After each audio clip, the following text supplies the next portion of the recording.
Folks, Black Star Network is here. Hold no punches! I'm real revolutionary right now. Black power. Support this man, Black Media. He makes sure that our stories are told. Thank you for being the voice of Black America, Roland. Stay black. I love y'all. All momentum we have now, we have to keep this going. The video looks phenomenal. See, this difference between Black Star Network and Black-owned media and something like CNN. You can't be Black-owned media and be scared. It's time to be smart. Bring your eyeballs home. You dig?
Today is Wednesday, October 11, 2023. Coming up on Roland Martin Unfiltered, streaming live on the Black Star Network.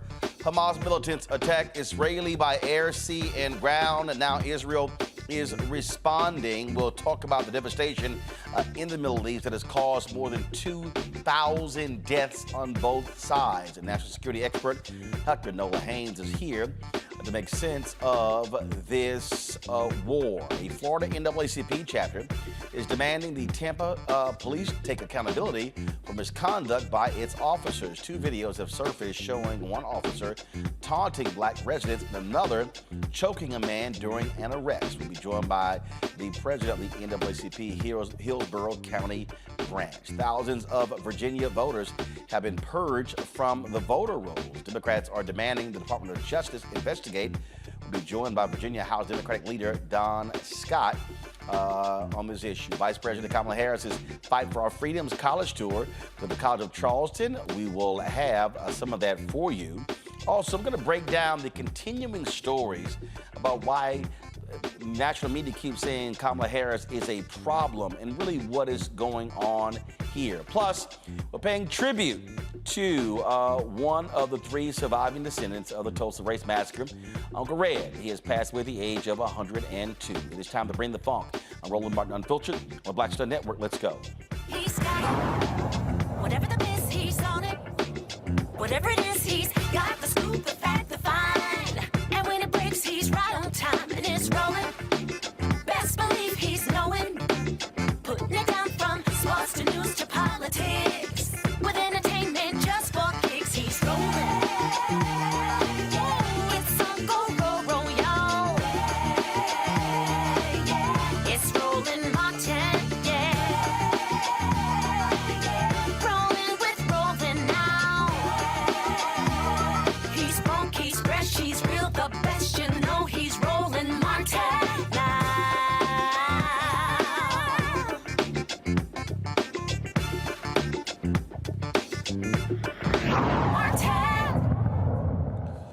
For the last several days, we have had to witness shocking, devastating video coming out of the Middle East after Hamas militants issued a surprise attack on Israel. Nearly more than 2,000 people have been killed on both sides, Israelis as well as Palestinians there in the Gaza Strip. 22 Americans have also died. Israel, what they've done is they've responded in kind.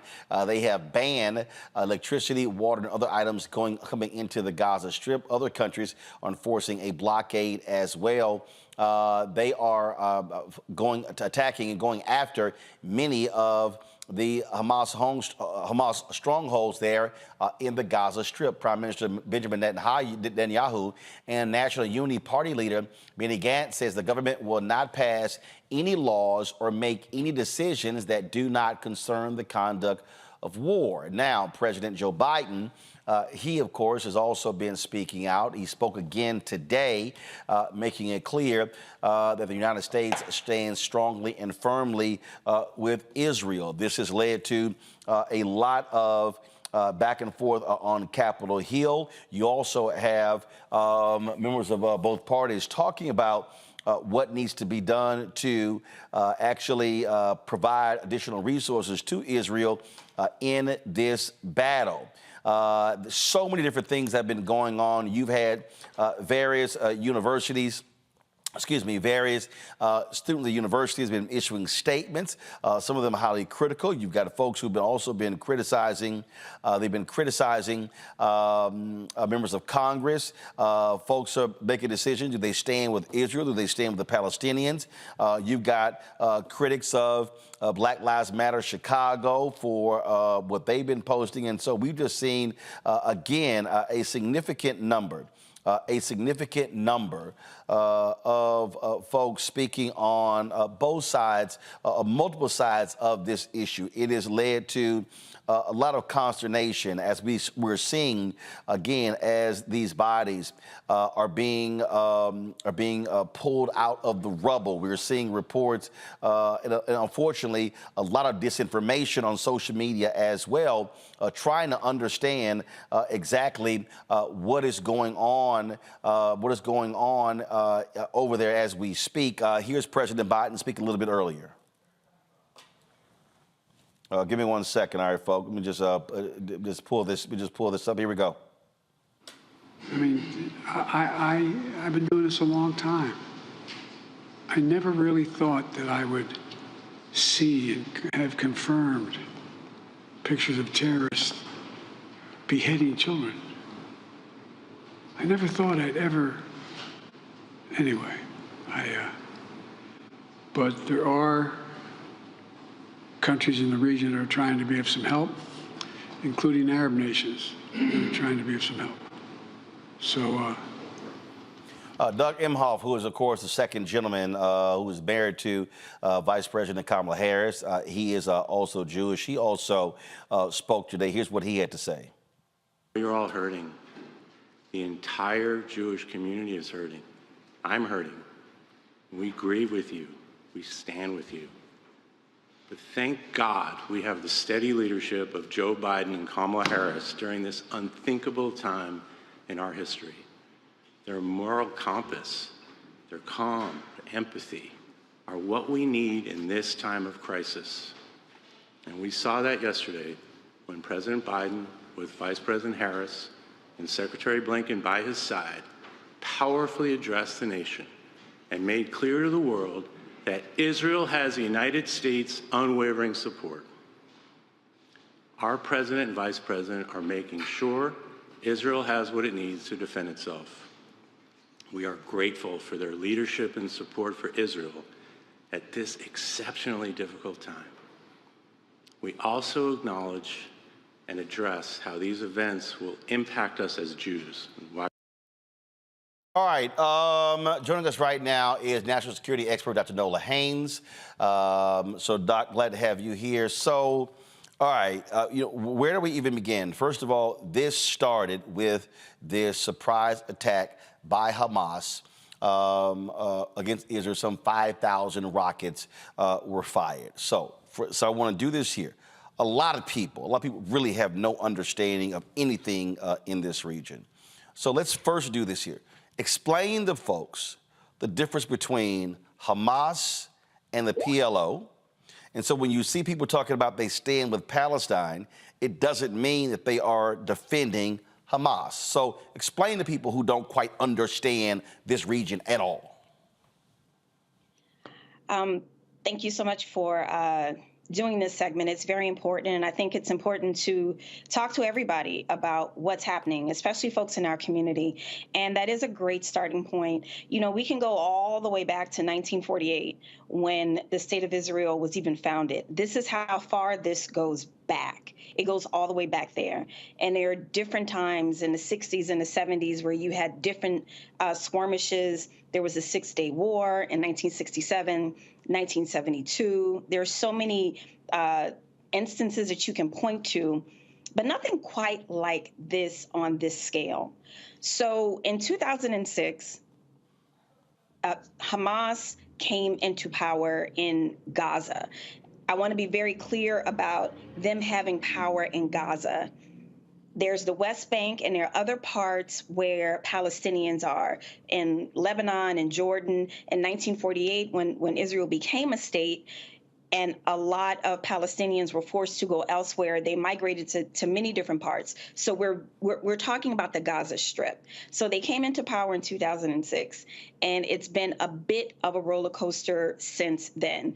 They ousted the Fatah party that was there, and then also the PLO. And Hamas got started with Egypt's Brotherhood, which was kind of an organization that dates.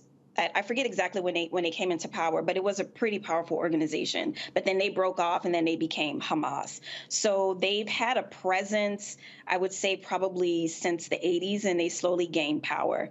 And they officially came into power in 2006. So when you say coming to power, people have to understand that was an election. And this was when President George George W. Bush was there, and there were a number of people who were trying to explain to the Bush administration, do not move forward with this election, Hamas is going to win.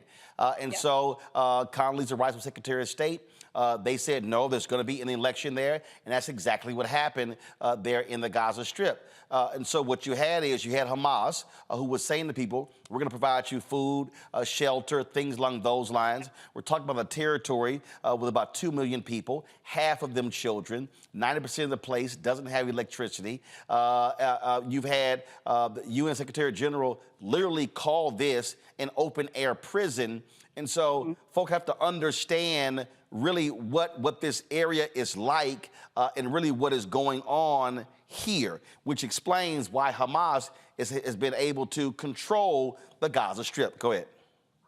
I'll give you an example. Think about the Taliban right now being in charge of Afghanistan. You can say they came to power, but they took it, essentially. So we really are talking about a terrorist organization running the Gaza Strip, but like you said, Roland, with over 2 million people in that area. So when we say they came to power, that's a nice way of saying a lot of people didn't have a lot of choice. They were looking for something different because they were suffering. And so this is very, very typical with a lot of terrorist organizations. They will promise, promise, promise. And in some instances, they will actually do the work. They will actually come and feed you.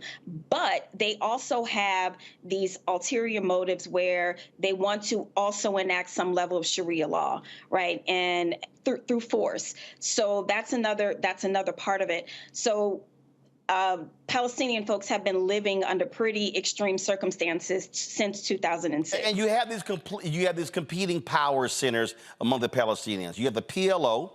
Yasser Arafat was their leader for a very long time, and they were the traditional group. You've got Hamas, which some may call the militant wing, and so you have folks at odds. Now we're seeing stories out of Israel saying that Netanyahu wanted to isolate the PLO, and then support being driven to Hamas to be able to then, frankly, crush both.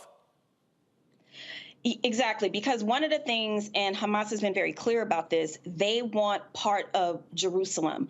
They want the Palestinian state to be recognized. They want the state of Palestine, and a big piece of that is Jerusalem. So I kind of want to fast forward to 2017 when the embassy was moved to Jerusalem. Hamas was not happy with that. They were not happy with the Trump administration at all. So that's kind of like a starting point. And hold up, before you go there, you had many white conservative, white evangelical Christians here in the United States who wanted that to happen as well. And so what you have here, you have this very interesting alliance going on where you have white evangelicals who are strongly backing that and pushing that, where you had a number of folks who are Jewish who were sort of like, is this really a major deal? And so that was, again, one of those conflicting issues where you had folks on multiple sides. You're like, well, why are y'all pushing this thing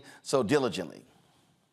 Right. And I am not a biblical scholar. Yes, I did go to divinity school, but I leave that to my colleagues who know more about that, where that really goes all the way back. That's a biblical textual argument. Right. That a lot of evangelicals will stand 10 toes down on. They really will. And they see Jerusalem as being the crowning jewel, right? So when the embassy was moved to Jerusalem, you're right, there were a lot of evangelicals, not just white ones, a lot of evangelicals were very happy about that, but Hamas was not happy about that at all, because they see that as part of the legitimate state of Palestine. So that tension in 2017, we are seeing an escalation. Right. And on top of that, the Abraham Accords. So there's this process of normalizing Israel. And what I mean by that is for other states in the Middle East to recognize Israel as a sovereign state. And so the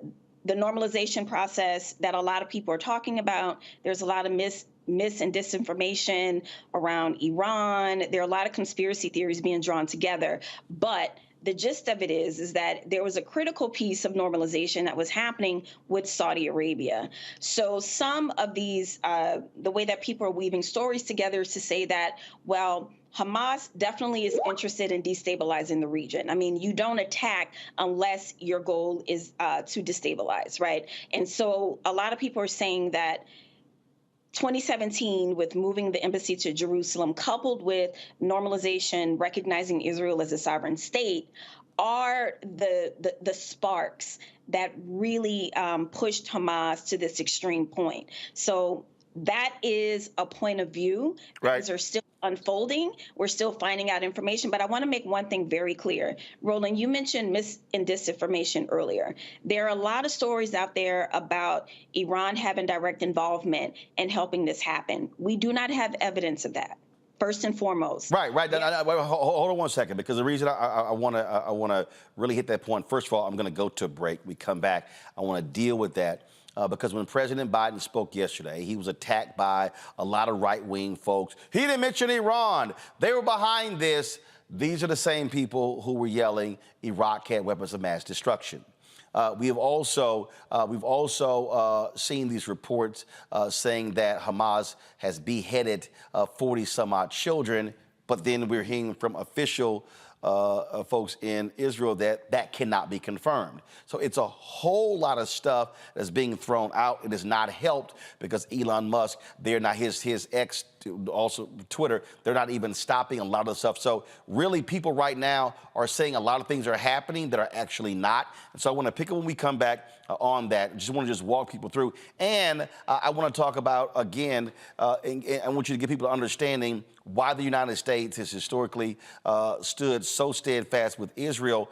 And then we're going to also get into why do you have this relationship, this alliance, if you will, between a lot of African Americans and the Palestinians. And so people need to understand there's a whole lot of things here at play, geopolitics, American politics, yes, oppression, racism, you name it, all these things are happening. And right now, so many people are now being sort of pushed into a corner where people are saying, all right, who are you with? It's either Israel or the Palestinians. You can't be for both. And you've got celebrities who are getting in trouble. You got people, universities. It's all members of Congress. It's all sorts of drama that's being laid out. And so we just want to unpack some people so our folks have the accurate, proper information. So Nola, hold tight 1 second, folks. We'll be right back on Roland Martin Unfiltered right here on the Black Star Network. When you talk about blackness and what happens in black culture, we're about covering these things that matter to us, speaking to our issues and concerns. This is a genuine people-powered movement. There's a lot of stuff that we're not getting. You get it, and you spread the word. We wish to plead our own cause. Too long have others spoken for us. We cannot tell our own story if we can't pay for it. This is about covering us. Invest in black-owned media. Your dollars matter. We don't have to keep asking them to cover our stuff. So please support us in what we do, folks. We want to hit 2,000 people, $50 this month, raise $100,000. We're behind 100,000, so we want to hit that. Y'all money makes this possible. Check some money orders. Go to P.O. Box 57196, Washington, D.C. 20037-0196. The Cash App is $RM Unfiltered. PayPal is R Martin Unfiltered. Venmo is RM Unfiltered. Zelle is Roland at RolandSMartin.com. Pull up a chair. Take your seat. The Black Tape with me, Dr. Greg Carr, here on the Black Star Network. Every week, we'll take a deeper dive into the world we're living in.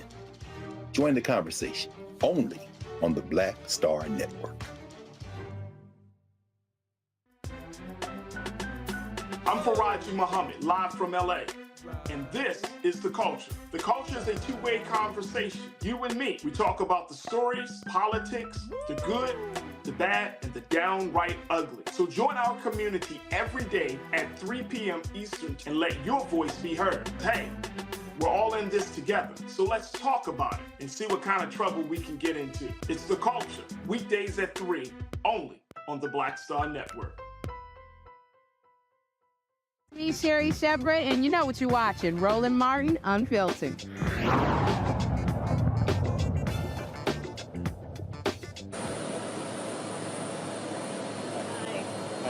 Well, it's good to be back in Charleston, but I want to just first of all say a few words about what's happening in Israel right now. And Needless to say, I'm completely outraged by what has taken place. We are looking at extreme acts of terrorism that must be condemned in no uncertain terms. There is absolutely no justification for terrorism. The President and I take very seriously our commitment to Israel and to the people of Israel, to support them, and in particular to give Israel what it needs to defend itself. One of our highest priorities, of course, is the safety and well-being of American citizens, and that will continue to be among our highest priorities.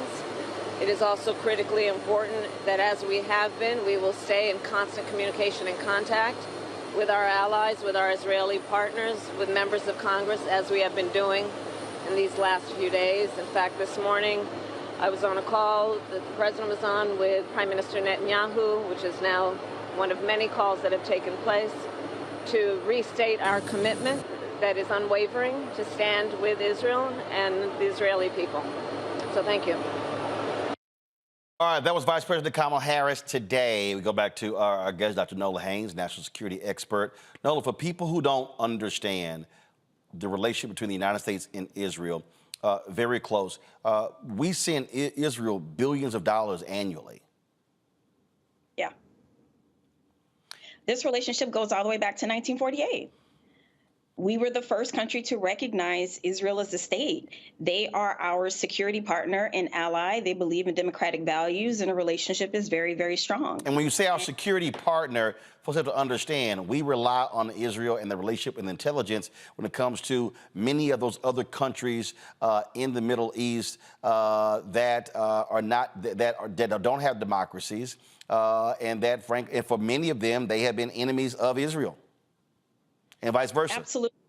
Yeah, absolutely. And a part of it, a large part of it is a new-ish state. And what I mean by that is the Middle East is very, very old. History means a great deal in the Middle East. There's this saying that the Middle East never forgets, that it knows its history. So you have a newly formed state where Palestinians believe is their land, like Native Americans here believe that much of this country, if not all, belongs to them. It is something very similar. So you have this new state forming, and then you have the United States that is coming off of winning World War II and pretty much destroying two countries in Japan. You have this new emerging superpower backing Israel. So who's going to go up against that country? And again, what you had here was you had a country that was created because you had European Jews who were being killed in Germany, and so it was the creation, frankly, of their own country, a homeland for them. And then you have Palestinians who are saying, "Wait a minute, you're taking our homeland, our land, to create a land for them." And then again, you had Jewish, Muslim. Now all of a sudden, you've got the back and forth, and that literally has been the battle. Whose land is it? Who owns it? And then when you throw in those white conservatives, the white evangelicals, their whole deal is, wait a minute, that land originally belonged to Israel. And so you've got all of these conflicting things going. And so the United States has been trying to pursue this two-state solution. President Jimmy Carter, every American president has been trying to actually negotiate that for the longest. And some say we came very close at times, but the reality is you still have two folks who are at odds over the same territory. Exactly. It's really simple as it's history, stupid, right? It's one of those moments. Again, history means a great deal in the Middle East, and hundreds of thousands of Palestinians were displaced from their homeland. And Jerusalem is such a huge piece to this narrative, and that really is the crowning jewel for both Israel and for Palestinians, right? So it's the crowning jewel for Christians, for Jews, and for Muslims. So that part of the world, that specific place holds sway for various reasons for different Abrahamic religious groups. So there's that part. I cannot state that any more clearly, how theology and religion is wrapped up into this and how it gets warped and how it gets used and weaponized. So that's one part of it. And let me say this here, because I love when these idiots think I'm not following what they're saying. Somebody's like, oh, Roland's trying to play it safe. No, it's called facts. So the problem is, it's a whole bunch of people out here who are black, who are white, or whatever, who actually have no idea what the hell they're talking about. They have no understanding of this region, no understanding of the history, don't understand how we even got to this point. They can't tell you the difference between Hamas and Hezbollah or any of those things. And so, yeah, what we're not going to do is we're not going to sit here and go through hysterics. We're going to actually give folks critical information. Now, to that particular point, before we went to the break, you said there's been no confirmation that Iran has been involved in this. The Wall Street Journal had a story that dropped a couple of days ago, crediting sources as saying that Iran helped Hamas plan this. But Israeli intelligence and American intelligence have not been able to confirm this. And that story dropped, and then what happened? Folks ran with it. It was like, oh, there you go, Iran was involved. See, I don't like people who instigate and play with fire and then try to hide their hands, because this is serious. You know, we're not playing around here. You know, you come out with allegations like that, you need to have evidence to back it up. So what I know is there is no evidence yet to confirm that. Now, with that said, does that mean that Iran has not been complicit in terms of, you know, funding terrorist activities, partnering with Hamas? I'm not saying that. Regarding this specific situation, there is no evidence. And then another story that is out there that is also disinformation so far is about Hezbollah and Lebanon. There's a story that's... Hold on. Before you even go there, again, for folk who are clueless, who don't know, what is Hezbollah? Hezbollah is another Hamas-like organization out of Lebanon. You know, I want to say this, Roland. I've studied terrorism for a very long time. And one of the things that has been swirling around, a question over the last couple years, you know, has terrorism retreated, or do we still need to worry about it? Well, what happened a few days ago, clearly we still need to worry about it, right? And so I was one of the people out there saying terrorism has not gone away, but I was looking more at Afghanistan and Western Africa. And I will admit, you know, this Hamas strike has definitely taken everyone by surprise. But because Hamas has done what it's done, and they have had different partnerships with different terrorist organizations in the region, people are also bringing Hezbollah and Lebanon into the mix too. I'm glad you said that, because there was a lot of criticism of U.S. Officials by saying, hey, the Middle East is quiet. It has been. I mean, really, what you heard a lot in the Middle East were the protests in Israel when it came to Netanyahu trying to change the judiciary there. You had massive protests happening there. For the longest, it was quiet. So the reason this has blown folks away, because it seemingly came out of nowhere, and then you've had Israeli and American intelligence officials say they didn't even see this coming. You know, it reminds me of the beginning of Russia-Ukraine, and people said that it kind of came out of nowhere, although we had very good intelligence saying that it was going to happen. My analysis of that is, I think in many ways we stopped paying attention. You know, we stopped listening. And when you think so, because it wasn't hot button, because it wasn't on fire, it was like, oh, we're all good, everything's cool. Exactly. And again, I'll give Putin as an example. Putin had been saying all along he wanted the former USSR to be, you know, to go back to its former glory. He had been talking smack about Ukraine for a while. He thinks that Ukraine is beneath Russia, that they belong under the boot of Russia. He's made these statements. But how seriously did we take this, right? Even with this massive intel failure, with Hamas attacking Israel in over 20 different locations, 20. That is extreme on any measurement, for any measurement that exists in the world. And we're still getting information about that intelligence failure, but a lot of this is ego. Right? Because there was an assessment made that terrorism had retreated, that terrorism was not the thing to look at.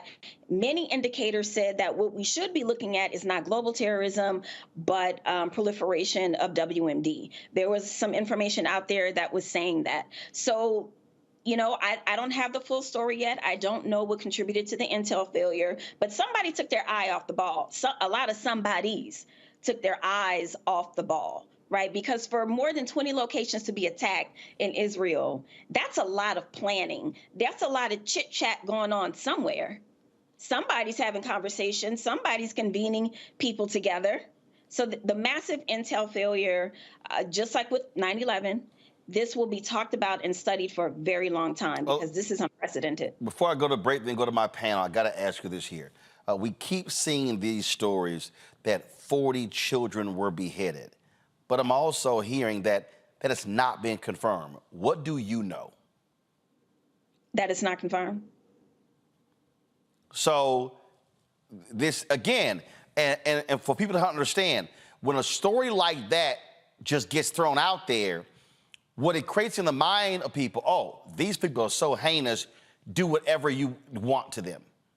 So so again, we keep seeing it, and in fact, I've seen some stories where initially journalists say, oh, they actually saw the bodies. Now those media companies are backing off of those initial reports. Right. And Roland, something you asked me earlier, it's meant to dehumanize Hamas. Obviously, what they did was disgusting and terrible, but it's not meant just to dehumanize Hamas. But when people put Hamas and all of Palestinians together, it's meant to do that, right? So it's meant to think of them as being all of Palestinians, I mean, in terms of being savage, in terms of being extreme. And when you dehumanize anyone, it is a lot easier to go and kill them.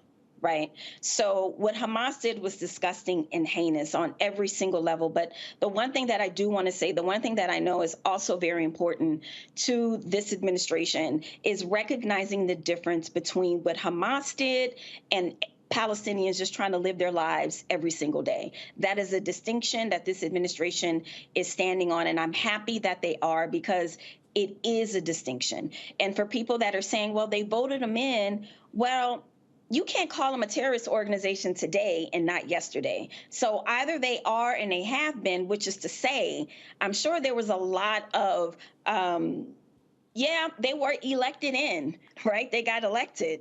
So you can't just make up that they're a terrorist organization just today, right? Without following that thread. So yes, they are technically in power, but there are a lot of everyday Palestinians who just want to live their lives, and they in no way deserve what's happening to them. All right, hold tight 1 second. I got to go to break. We come back. More of Dr. Nola Haynes, plus our panel as well. You're watching Roland Martin Unfiltered right here on the Black Star Network. Don't forget, if you're watching on YouTube, hit the like button. Same thing you're watching on our OTT app. Support us in what we do. Send your check and money orders to P.O. Box 57196, Washington, D.C., 20037-0196. Cash App, $RM Unfiltered. PayPal, R Martin Unfiltered. Venmo is RM Unfiltered. Zelle, Roland at RolandSMartin.com. Roland at RolandMartinUnfiltered.com. And be sure, of course, download the Black Star Network app, Apple phone, Android phone, Apple TV, Android TV, Roku, Amazon Fire TV, Xbox One, Samsung Smart TV. And be sure to get a copy of my book, White Fear, How the Browning of America is Making White Folks Lose Their Minds, available at bookstores nationwide. Download the audio version on Audible. We'll be right back.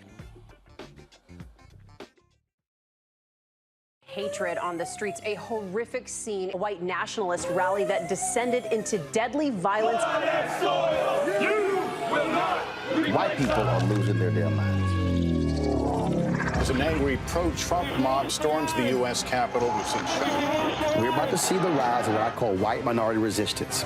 We have seen white folks in this country who simply cannot tolerate black folks voting. I think what we're seeing is the inevitable result of violent denial. This is part of American history. Every time that people of color have made progress, whether real or symbolic, there has been what Carol Anderson at Emory University calls white rage as a backlash. This is the rise of the Proud Boys and the Boogaloo Boys. America, there's going to be more of this. Here's all the Proud Boys, guys. This country is getting increasingly racist in its behaviors and its attitudes because of the fear of white people. The fear that they're taking our jobs, they're taking our resources, they're taking our women. This is white fear.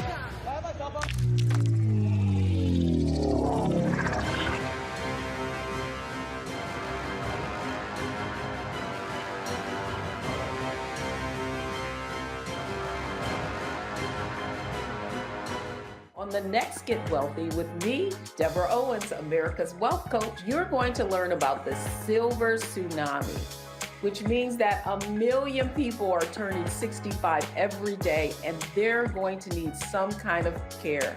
You're going to meet two sisters whose situation with their own family led them to start a business in this industry, and now they're showing others. This is our passion, our mission, our purpose, our ministry. That's right here on Get Wealthy, only on Black Star Network.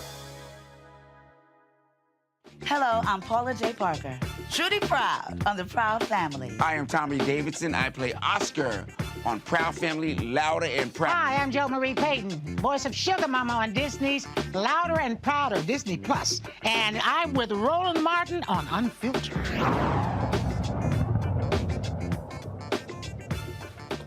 All right, folks, welcome back to Roland Martin Unfiltered. My panel, joining us, we have Dr. Nola Haynes, Dr. Larry J. Walker, assistant professor, University of Central Florida, Rebecca Carruthers, vice president for Election Center out of Washington, D.C., Scott Bolton, attorney out of D.C. as well. Glad to have all three of you here.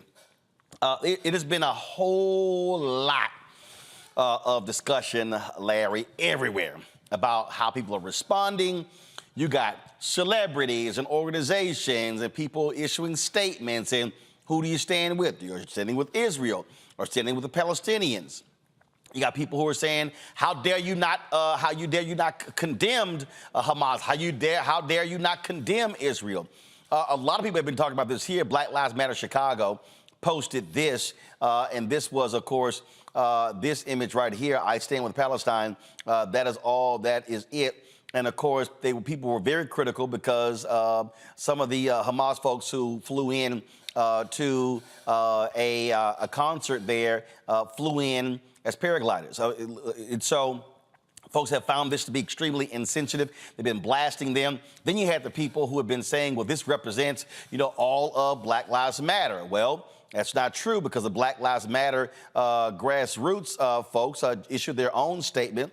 The Black Lives Matter Global Network, go to my iPad, where they said that BLM Chicago is not affiliated with Black Lives Matter Global Network. And this is one of the things that happens, Larry, when, and this is one of the problems that Black Lives Matter has had, people, again, who carry the name BLM Chicago, but they're not actually part of the group. It's sort of like having a group calling themselves the NAACP Chapter.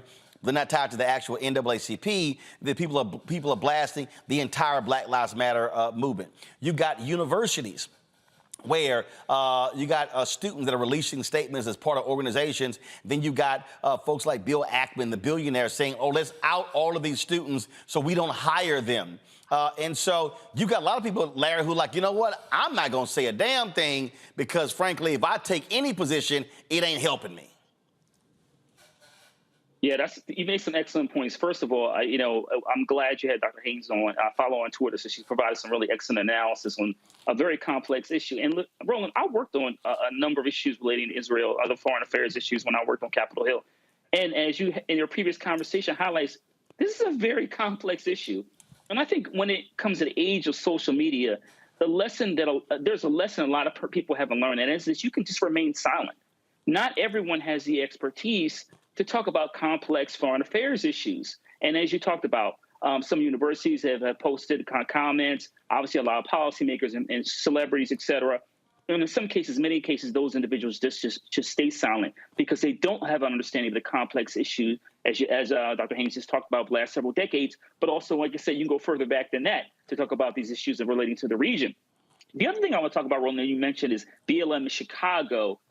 Once again, this idea of to remain silent and just kind of, when you're not an expert, when this is not your area or expertise, just to stay out of it and let those who study these issues relating to foreign affairs and understand the Middle East, to let them have a general conversation about what's going on. The other thing I want to highlight, Roland, as it relates to BMLA and Chicago and that statement they put out, it feeds the flame of right-wingers and those who are anti-Black to once again give one example of an entity who puts out a statement on social media to highlight why Black Lives Matter, the organization itself doesn't matter, and obviously trying to assert that they want to affiliate themselves with terrorism, which we know is not accurate. But overall, once again, this issue is related to what's happening in Israel right now. It is a complex issue, and it needs context. And that's why I'm so happy that you had Dr. Haynes on, because members of the Black community, in particular on social media, are talking about this issue, and a lot of folks have no idea what they're talking about. But the thing here, Rebecca, is that there are people who have been highly critical of Israel and their treatment of the Palestinian people. You have folks who say, guess what? They have a right to fight back. Jimmy Carter wrote a book calling what Israel is doing to the Palestinians, calling it apartheid. A lot of people took offense to that as well. You have significant emotions. But I think if you strip all of that away, here is, for me, how you look at it. Death is death. And so Hamas attacks Israel. People at a concert, you see the stories of them storming kibbutz, killing people in their homes, the videos that are being taken. And then, of course, how Israel responds, killing Palestinians. Right now, more than 2,300 people are dead. I wouldn't be celebrating anybody or anything. Death is death. This is pain. This is suffering. And family members are having to deal with this, whether you are Palestinian or Israeli. You know, what we're watching is simply unattainable. There's so much that's happening so fast. There's so much misinformation. There's disinformation. And just to remind your viewers, this is one of the most highly concentrated areas on the planet, the most population-wise dense. Something else that's also an issue is that there currently isn't an ambassador to Israel from the United States. So that also hinders us from having an adequate response and actually having that information gathering that's so important, especially in the first few days of this conflict. The other issue, taking a step back and watching this, is it is disheartening as I'm listening to U.S. officials talk about what's happening. I'm waiting to hear about the talk about peace. How do we back up? How do we move away from the precipice that we're currently at, where the whole region can devolve into further negative consequences? How do we actually just slow down, let tempers go back down in order to figure out what is the solution? What are the constructive things that can happen next? And so what I'm concerned is that in the U.S., we're playing politics with this issue, with, like you said, there are so many innocent people on all sides who are being unjudiciously murdered, slaughtered, killed, reports of raping, reports of all sorts of atrocities. And I think all of us need to take a step back, let this cool down just a moment so we can figure out what is the peaceful way forward, because what's happening now is not sustainable. Regardless of how people feel the response should be, we can't do this for the next week, the next months, the next years. We have to figure out a way forward. But the reality, Scott, that is Israel has made it perfectly clear. They are going to destroy anybody tied to Hamas, and that is actually happening. And they're leveling in any building where Hamas may be in. Yeah, with the U.S., without the U.S., so in spite of the U.S., they're going to go in and turn Gaza to rubble.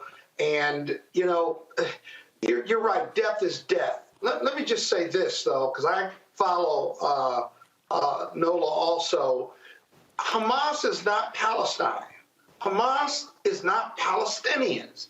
And we keep lumping them together. Well, the media does, and even politicians do. And I say that because then that leads to this question. I understand, never again, that Israel uses, and this is one of those never again moments in 2023, but we got to be strategic and surgical when you turn Gaza to rubble. You have innocent people there. You have women and children there. You have hostages there. How do they get out? You got to go in and find them if you can, but you've got to give them the pathway out. There are 3 ways out of Gaza, and I believe Israel has shut down 2 of those 3. And if they have, there's only one way. You've got to give those people time to get out if you're going to turn it to rubble. If you don't, you are doing, if you go in indiscriminately and say to hell with everyone and everybody, then you're just repeating this cycle of violence. I understand that Israel is going to do what they're going to do, right? And emotionally, I don't blame them. But in the end, once we turn Gaza to rubble, where do we go from there? And you see, this dialogue now is about revenge. Got it. But as soon as you get through that, right, and we honor the dead and we mourn the dead, we still got a big-ass problem in the Middle East. And maybe this triggers some type of resolution. But I got to tell you, there's a lot of violence on both sides, and you can't resolve or settle a conflict as long as bombs are being dropped on all sides. And so the other thing is, we gotta, if you're critical of Israel in the U.S., right, they label you anti-Semitic. It has always bothered me that there is blame to go on both sides. There's tit for tat on both sides. But if you criticize Israel, you criticize them in any way, shape, or form, white America and others will label you anti-Semitic. We got to stop that, because both sides have to take some responsibility. And this rhetoric in the media and what have you is really harmful when you talk about beheading kids, because President Biden said, I didn't think I'd see the day where terrorists were beheading children, right? So now he's put that out there. You just ran that clip, actually. And so that's dangerous rhetoric. And we just got to get past this revenge piece and Gaza being laid to rubble. And the real question we need to be talking about is twofold. And I'll end on this. Where do we go from here, right? And how did this happen? Because Hamas may have representatives who run Gaza, right? But Hamas is a terrorist organization. Those Palestinians there may have voted for them, but that doesn't make them liable for Hamas's actions and brutality in what we've just observed this past week. Final comment from you, Nola, and that is this. Frankly, right now, ain't nobody talking about peace. At the end of the day, right now, Nola, it is absolute brutal retribution, and it is war. Yeah, no, on site, like for real. But I will say two things about diplomacy. So in terms of where do the Palestinians go, there are over 100,000 Palestinians right now in UN shelters. But as you noted earlier, Roland, there are about 2.3 million Palestinians in Gaza alone, right? So Egypt has said that they will not let Palestinians in. Now, there are ongoing diplomatic talks with Egypt to hopefully get them to change their minds, essentially. Qatar, they are also negotiating to help get women and young folks out of Gaza safely. So there are diplomatic efforts that are happening. Actually, right now, the Secretary of State is in Israel. He's in Israel and Jordan today through the 13th. So there are diplomatic talks that are happening. Diplomacy is going to be a huge part of this. In terms of peace, Roland, as you stated, that's if it's not on Israel's mind, it's not going to be on the U.S.'s mind. It's a similar situation with Ukraine. If it's not on Zelensky's mind, then it's not on the U.S.'s mind. We will absolutely continue to support Israel like we've always done. We have a security package on the way right now, and I'm sure Congress will probably vote to have more security packages sent to Israel as long as this takes. And unfortunately, this is right now, the policy is pretty much as long as it takes. So I know that can sound disheartening. And in the world that I exist in, arms control and international security, the level of idealism exists in the diplomacy space. And because the U.S. is not directly involved in either war, it's up to what Israel wants to do and whatever Ukraine wants to do. And that really is the truth of it. As soon as there's a moment turning towards peace, you best believe that there will be people all over that, because people are already thinking about it. They're writing policies around it. There are people who are wanting peace and who are thinking about peace.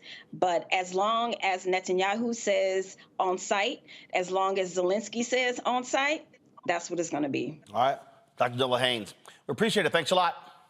Thank you. Folks, when we come back, we'll talk with the Tampa NAACP about police brutality there. Plus, in the next hour, the constant attacks on Vice President Kamala Harris, saying, oh, she's missing. She's been working. I'm going to unpack and deconstruct really what is at play here. You're watching Roland Martin Unfiltered right here on the Black Star Network.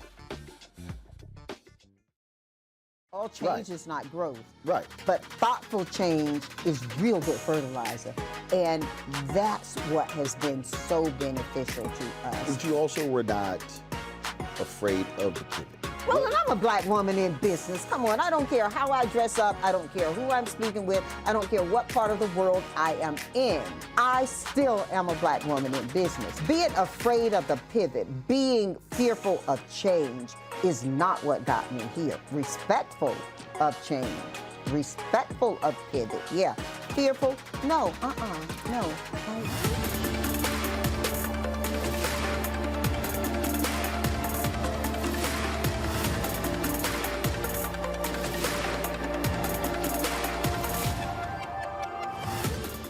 On a next, A Balanced Life with me, Dr. Jackie, we meet Ricky Fairley. She was given a death sentence by her doctor 11 years ago.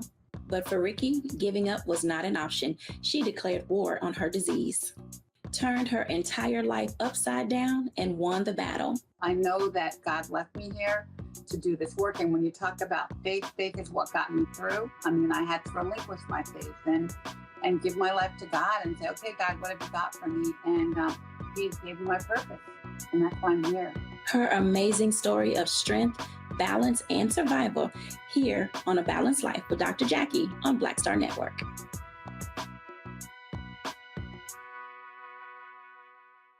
Coming up next on The Frequency, right here on the Black Star Network, Shanita Hubbard.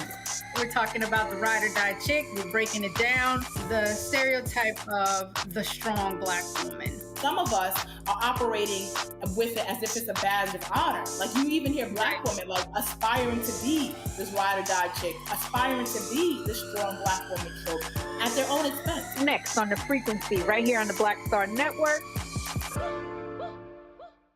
Hey, what's up? It's Sammy Roman. Hey, it's John Murray, the executive producer of the new Sherry Shepherd Talk Show. It's me, Sherry Shepherd, and you know what you're watching. Roland Martin Unfiltered.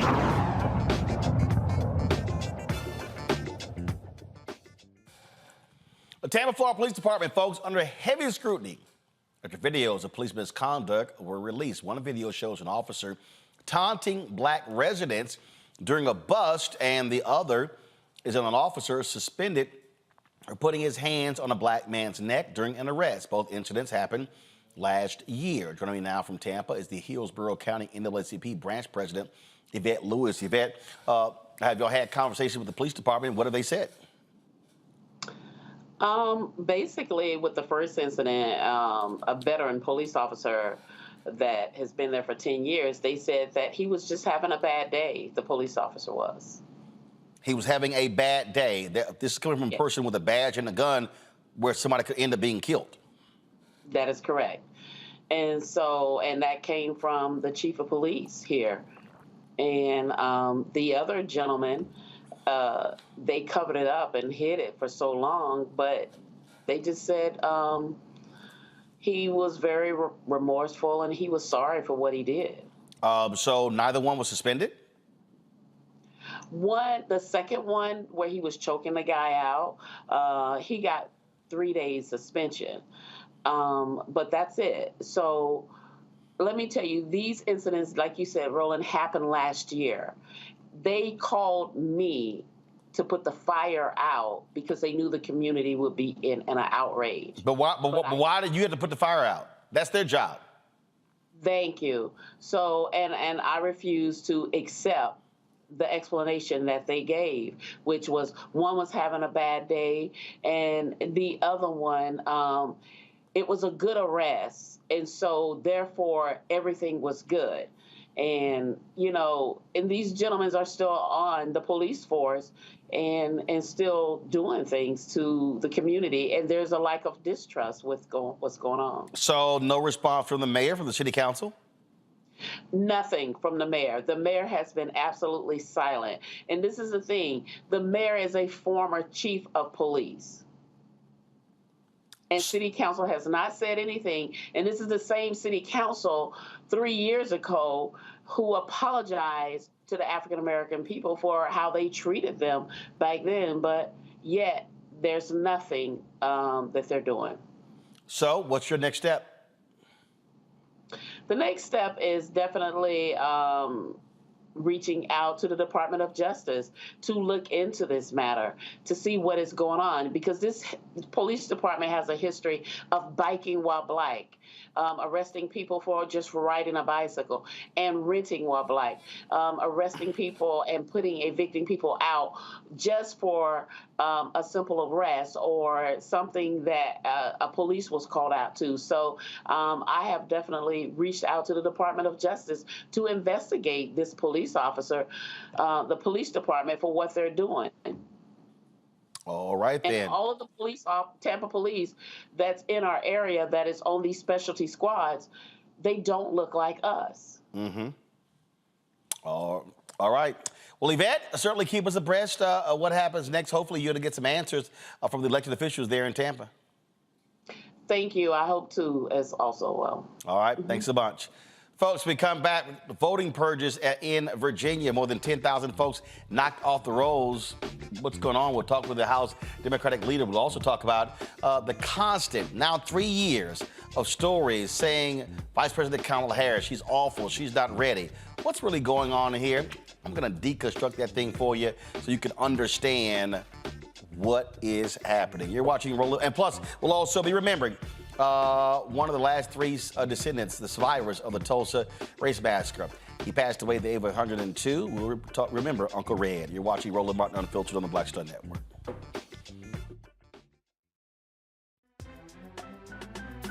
I'm Faraji Muhammad, live from LA. And this is The Culture. The Culture is a two-way conversation. You and me. We talk about the stories, politics, the good, the bad, and the downright ugly. So join our community every day at 3 p.m. Eastern and let your voice be heard. Hey, we're all in this together. So let's talk about it and see what kind of trouble we can get into. It's The Culture, weekdays at 3, only on the Black Star Network.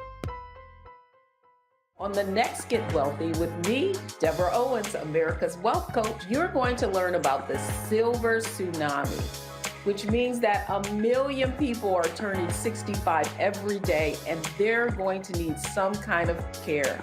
You're going to meet two sisters whose situation with their own family led them to start a business in this industry, and now they're showing others. This is our passion, our mission, our purpose, our ministry. That's right here on Get Wealthy, only on Black Star Network. All change is not growth. Right. But thoughtful change is real good fertilizer. And that's what has been so beneficial to us. But you also were not afraid of the pivot. Well, and I'm a black woman in business. Come on, I don't care how I dress up. I don't care who I'm speaking with. I don't care what part of the world I am in. I still am a black woman in business. Being afraid of the pivot, being fearful of change is not what got me here. Respectful of change, respectful of pivot, yeah. Fearful, no, no.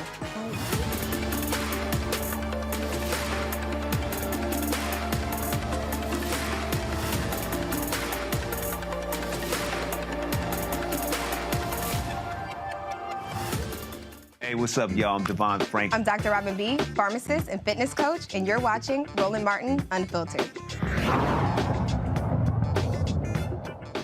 Early voting is underway in Virginia, but more than 10,000 Virginians were removed from the state's voter rolls because they were incorrectly listed as felons. Now there are calls for the Department of Justice to investigate. Don Scott, as Virginia's House Democratic leader, he joins me to explain how that many people, how this happened. So, Delegate Scott, what the hell is the Yuck administration saying? Well, what they're doing, as always, is they're showing how incompetent they are at this game. Part of what they're trying to do is shrink the voter rolls. They want to shrink their electorate. That has been their goal since day one. just a few months before the election, a month before the congressional elections in 2022, they accidentally processed 256,000 registered voters at the very end, right before the election, stuff that should have been done a long while ago. So we already know that their goal is to prevent folks from voting. This latest snafu is another attempt by them to disenfranchise voters, disproportionately disenfranchise African-American voters, and that is what they've done, and that's what they've proven to do every opportunity they get. Thankfully, we have a congressional delegation along with our state delegation that has been calling for a federal investigation. We're asking the U.S. Attorney to take a look at this, the Department of Justice to take a look at what they're doing here in Virginia. We have some of the most consequential elections of our generation coming up. This is the election that will decide whether women will continue to have bodily autonomy or their own reproductive health in Virginia. This is the election that will determine whether we will continue to fund public schools and not throw away our public education system by a experimental lab school system that the governor wants to do. This is an election that will determine whether we will legalize marijuana in Virginia and create an adult use legalization market in Virginia. This is the election that will make sure that we continue to move forward with equity and criminal justice reforms in the Commonwealth of Virginia. Any idea who those 10,000 are? We don't know, and we're asking for that. They've said that there are 10,000, but we think it only disenfranchised some other number, maybe 300 people. We just don't believe them. They don't have credibility on this issue. We know for a fact we have many members in our own House of Delegates where I serve who are election deniers.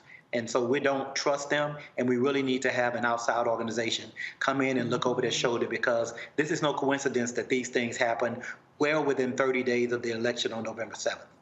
And this in November 7th, we'll be electing all 140 members of the General Assembly, 100 in the House of Delegates, where I serve, and 40 in the Senate.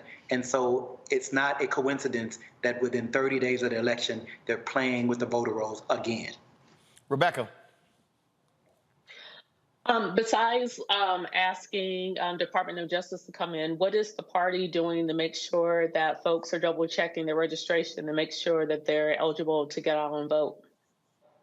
That's a great question. We are doing everything in our power to let the community know what is going on. We're using text messages. We're using social media. We're using our attorneys to let folks know that these things are going on, that they should really be examining and making sure that they're registered to vote. We're telling them to go to the website iwillvote.com to make sure that they are registered to vote. They can check their voter registration there, or they can go to the Virginia Department of Elections website to verify that they are registered. They have to put their information in, and they can do it easily on their cell phone or on a laptop or other device. But we can find out within moments whether they're still registered or not, because we know that they are doing everything in their power to remove them. We're going to be challenging every vote. If they try to prevent folks from voting, I still tell everybody, still go and vote. And if we have to fight to get your vote counted after the fact, even if it's a provisional ballot that you cast, the law permits us to do that to make sure that you are allowed to vote. Scott? Hey, Scott Bolton here. Two things that I'm sure your lawyers are thinking about, and maybe you can confirm it. Of course, Scott. He's an alpha man. Of course they are. But go ahead. Well, his lawyers are Kappas, brother. I'm sure the lawyers. No, they're not. No, they're not. Go ahead. Okay, brother. Let me just ask you this. We're not going to have this Divine Nine fight tonight. Right. Okay, so there are expedited FOIA requests. There is temporary restraining orders, injunctive relief. I hope the lawyers are looking at that, because I think you can meet both of those requirements just based on the public information that I've been listening to. Are those on the table? Because that'll get you the PR and hopefully the relief that you really ultimately want to get the word out. Well, it was in the Washington Post today. It's in all of the local papers today. The information is getting out, and we're making sure that we're doing that. The Alliance Group, you may have heard of them. They're our attorneys here for the Democratic Party of Virginia. We have a voter protection unit, and we're doing everything in our power to make sure that we have a legal strategy that's aggressive, and if we need to litigate, we will. Can't win without them. Thank you. Larry? Yeah, sure. Thanks for coming on this show. So you talked about you have a number of some of your colleagues are election deniers, but you mentioned you don't have an idea who these voters are.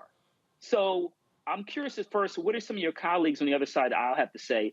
And then secondly, the reason why I'm making that point is, what if happens to be some of these individuals individuals from the other party? And particularly, I make that point because you mentioned they're election deniers, and there's always questions about, Virginia and other states that it's rigged. So I'm curious about what some of your colleagues, your Republican colleagues, would say about this issue. But that's a great question. They hadn't said a whole lot. They've been very quiet. They've deferred to the governor on this issue. They've been very quiet. And I'm always amazed. The last election in 2021, when they won the majority by a slim margin, they were not denied elections. If the system worked fine when they win, but when they lose, then there's something wrong with the system. So I'm not surprised that they would try to use tactics right now so they can build in some early excuses on why they should lose this election. We're going to be monitoring this very, very aggressively because we know these are the tricks that they've played for generations, and we will not allow it to happen in the Commonwealth of Virginia. Not this time. We're on top of it. We're going to continue to monitor it very aggressively. Thank God we have a state delegation and a federal delegation that is asking and monitoring the situation and asking for an aggressive follow-up from the U.S. Attorney. Unfortunately, our Attorney General here, Jason Miyares, hadn't said a word about this. He's a Republican, hadn't said a word about this. He'll investigate anything that has nothing to do with this type of stuff outside of his purview, but he won't look at these issues that affect the rights of the citizens of the Commonwealth of Virginia. All right.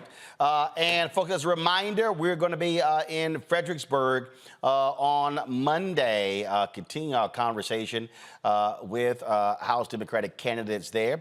It's a community conversation in Fredericksburg. We're going to be right there, Zion Church of Fredericksburg, beginning at 6 p.m. Eastern. Want you to pack the house out. Look forward to seeing all of you there. We, of course, were in Suffolk last night, Virginia Beach on Monday. Again, in Fredericksburg is next week, and then we're going to make our way to Petersburg and also Richmond as well. Delegate Don Scott, I appreciate it. Always good to see a fellow Texas A&M Aggie and Alpha brother on the show, always leading the way, unlike Scott's Kappas.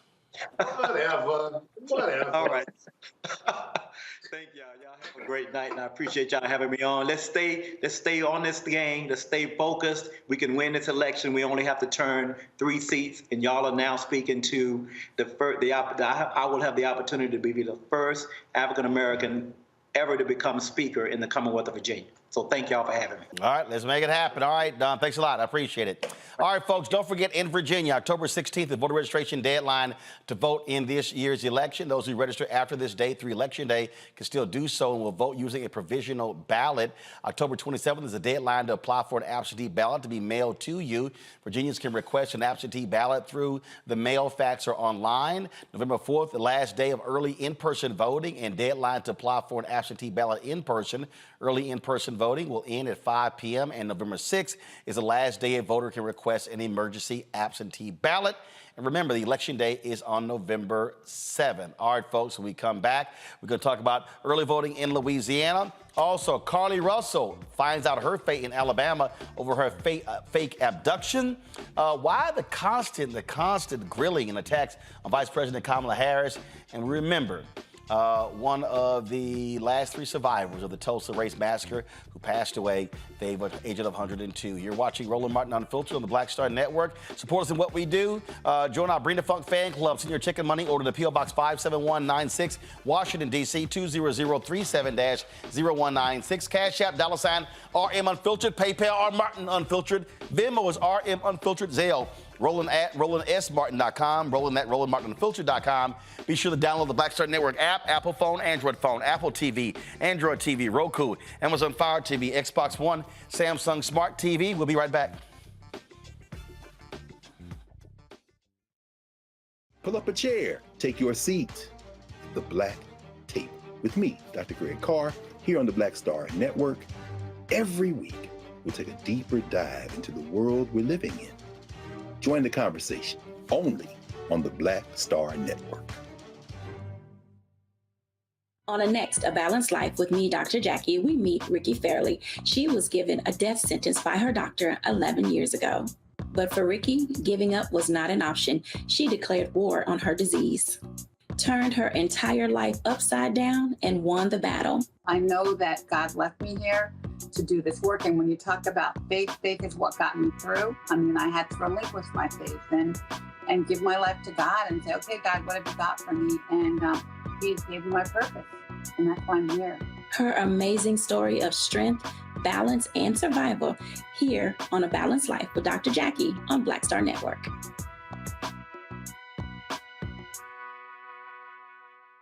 When you talk about blackness and what happens in black culture, we're about covering these things that matter to us, speaking to our issues and concerns. This is a genuine people-powered movement. There's a lot of stuff that we're not getting. You get it, and you spread the word. We wish to plead our own cause. Too long have others spoken for us. We cannot tell our own story if we can't pay for it. This is about covering us. Invest in black-owned media. Your dollars matter. We don't have to keep asking them to cover our stuff. So please support us in what we do, folks. We want to hit 2,000 people, $50 this month, raise $100,000. We're behind 100,000, so we want to hit that. Y'all money makes this possible. Checks and money orders go to P.O. Box 57196, Washington, D.C. 20037-0196. The Cash App is $RM Unfiltered. PayPal is R Martin Unfiltered. Venmo is RM Unfiltered. Zelle is Roland@RolandSMartin.com. Hello, we're the Critter Fixers. I'm Dr. Bernard Hodges. And I'm Dr. Terrence Ferguson. And you're tuned in to Roland Martin Unfiltered.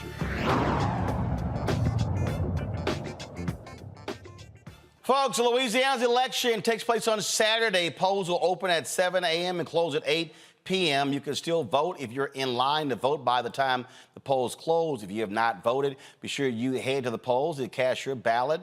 Louisiana's could elect its first black statewide elected official since Reconstruction. Significant number of black folks, 900,000 in that state.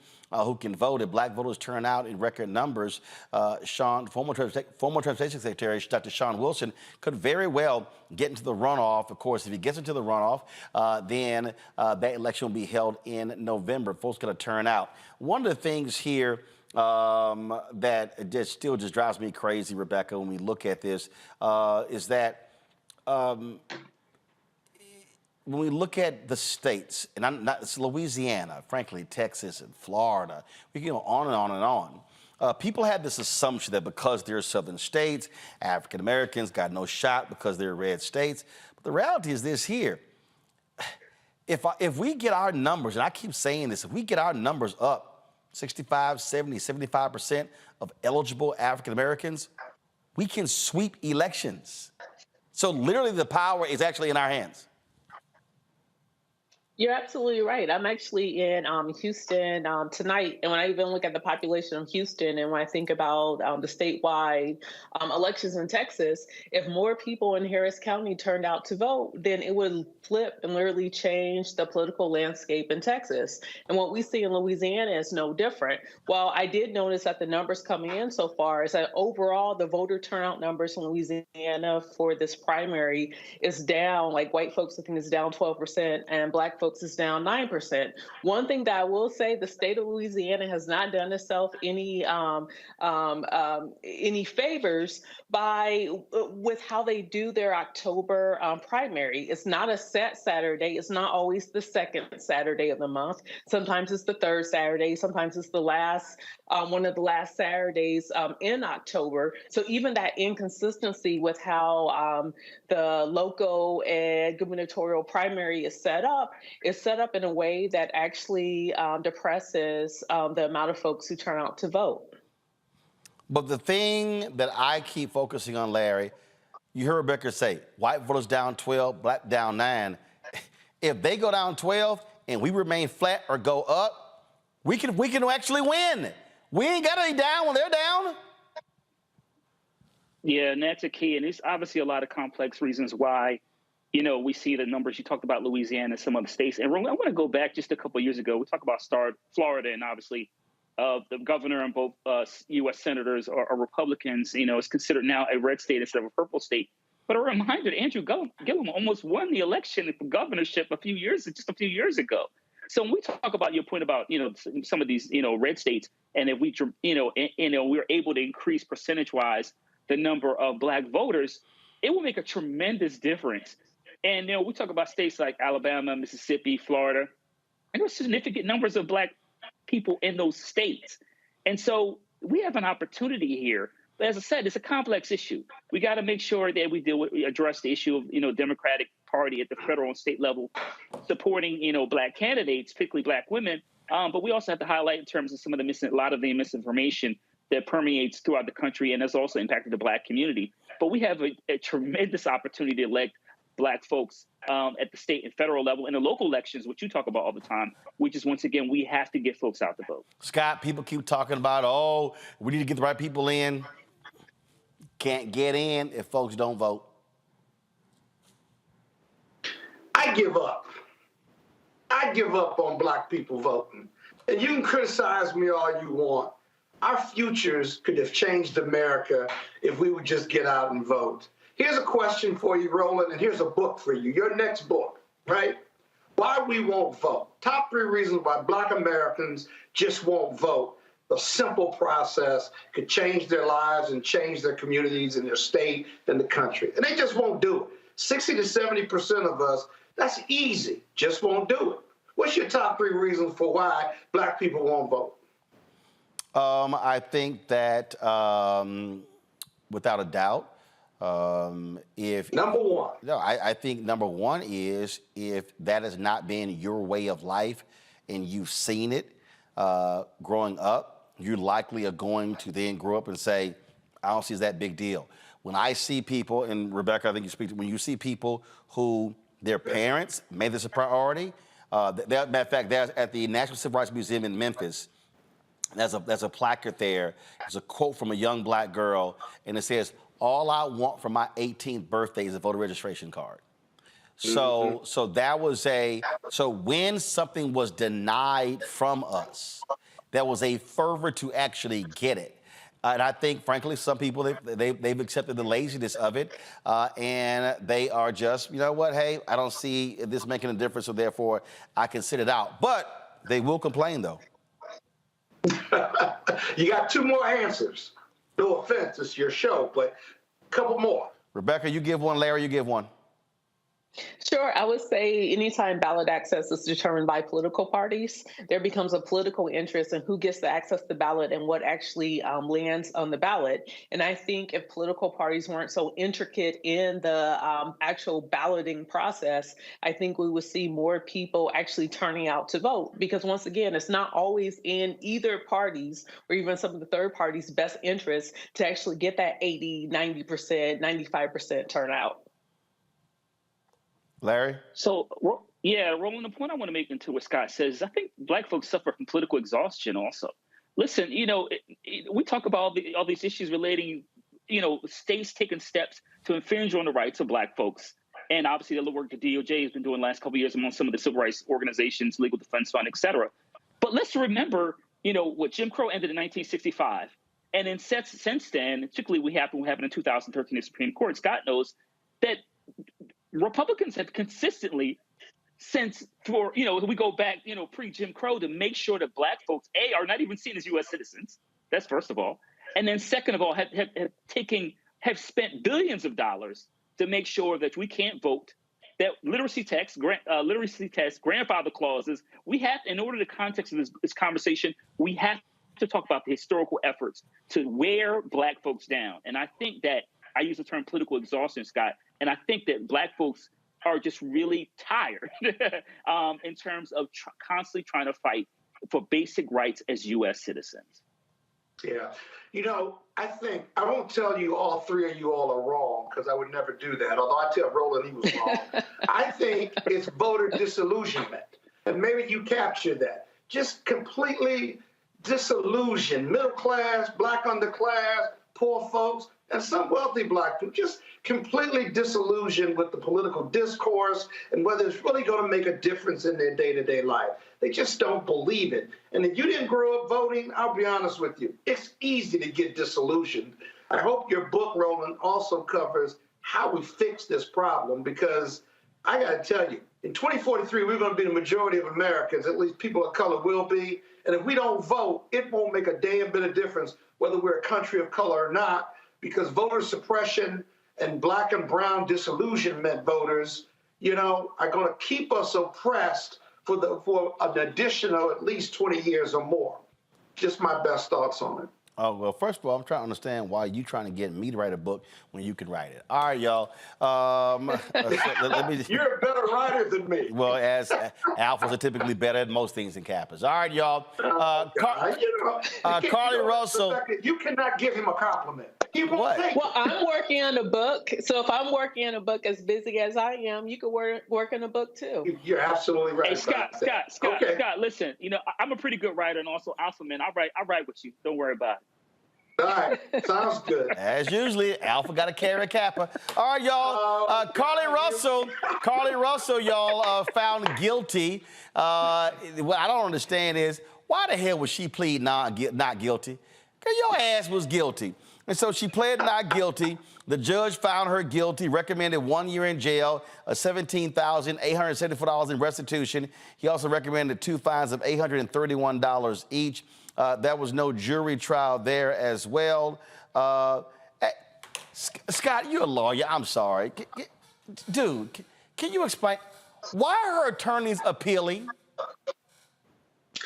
Well, what was her? It depends on what her defense was. She's free to plead not guilty. She was found guilty of faking her own abduction. And then making a false police report. Now, right, so she pled not guilty. The judge found her guilty. Now her attorneys are appealing. She's got a right to do that, and they put the government to their proof. I actually thought they were going to plead not guilty by reason of insanity, even as a misdemeanor case, and put on some type of mental illness piece that would have gotten her less than a year, even if she did get found guilty. And they didn't do any of that. So, you know, a lot of times clients will drive the defense. They always drive the defense, whether they can win or not. It's not the lawyer saying, okay, you need to plead guilty or not guilty. So here's what attorney said. The boss. Her legal team disagrees with jail time for a Class A misdemeanor, especially when it's her first offense. Quote, if you can find where someone was put in jail for that, bring the file to me and I'll look at it. Generally, they're not put in jail. Restitution, we don't disagree with that, but to lock her up and put her in jail, we disagree with. But look, here's the thing that I say all the time to people. All the time, Rebecca, when you choose to do something and you're now going into the legal system, you don't get to say Burger King, you can't have it your way. At the end of the day, judges can sentence you. They got wide discretion. She pissed a lot of people off with this abduction, and that's the deal here. And so, I mean, I get it. Yeah, you got a right to appeal. It's a little hard what you think. What's your appeal? I ain't do it? Well, no, you put the government to their proof. You don't have to, the defendant doesn't have to say anything. And so for whatever reason, you can try that bench trial. It only took a couple hours, and you put the government to their proof. What's the government going to prove beyond a reasonable doubt? Even though that's probably the weakest approach, that's what they did. I will say this, as a first offense, if this case wasn't a press case, she would have been found guilty, or she would have pled out, got a plea agreement, paid the fine, paid restitution, and kept it moving. Because it was a press case and embarrassed Alabama officials, now all eyes are on her, and she was found guilty. Did she get sentenced yet? I don't know. They asked for a year, but she shouldn't go to jail for a first. Right. I mean, it was. She ought to get some mental health counseling. Rebecca, listen. It was. Look, it was very public. There were a lot of people who were saying they'll never search for a black woman. People went down there looking for her. All of a sudden, resources were pulled. So bottom line is, her fake abduction caused a lot of consternation for a lot of people in Alabama and elsewhere. Yeah, absolutely. Look, let's not blame this on mental health. I'm going to look directly in the camera. I don't know if Carly's watching, but I'm saying many other young ladies. If he don't want you, let him go. You don't have to get out here and embarrass yourself, embarrass your family, embarrass your community. You don't have to do any of those things. You could just let him go and then move on to the next one. Is that was it about? Hold on, was it about him? Wait. No. Was it about him? Because he was riding with her through the whole abduction. Then when the truth came out, he was like, "What the hell?" He was like, I don't know her. I don't know who she is. Look, I mean, there was many reports online that was suggesting that part of what happened was there was an issue between her and her boyfriend. But none of that was confirmed, though. Right. It was. That's why I'm saying that was information. No. Hold on. No. That's what people were talking about. Information and reports. I always look at what's the source, and so I don't know what the source was on that. So a bunch of folk talking is one thing. Credible information is another. Absolutely. And none of this was confirmed. But it's also why I don't want to lean in and say, oh, well, maybe this is a mental health issue. I agree. Because we don't know that either. I agree. Because here's the deal. No. Hold on, Scott. Scott, calm down. No, Scott.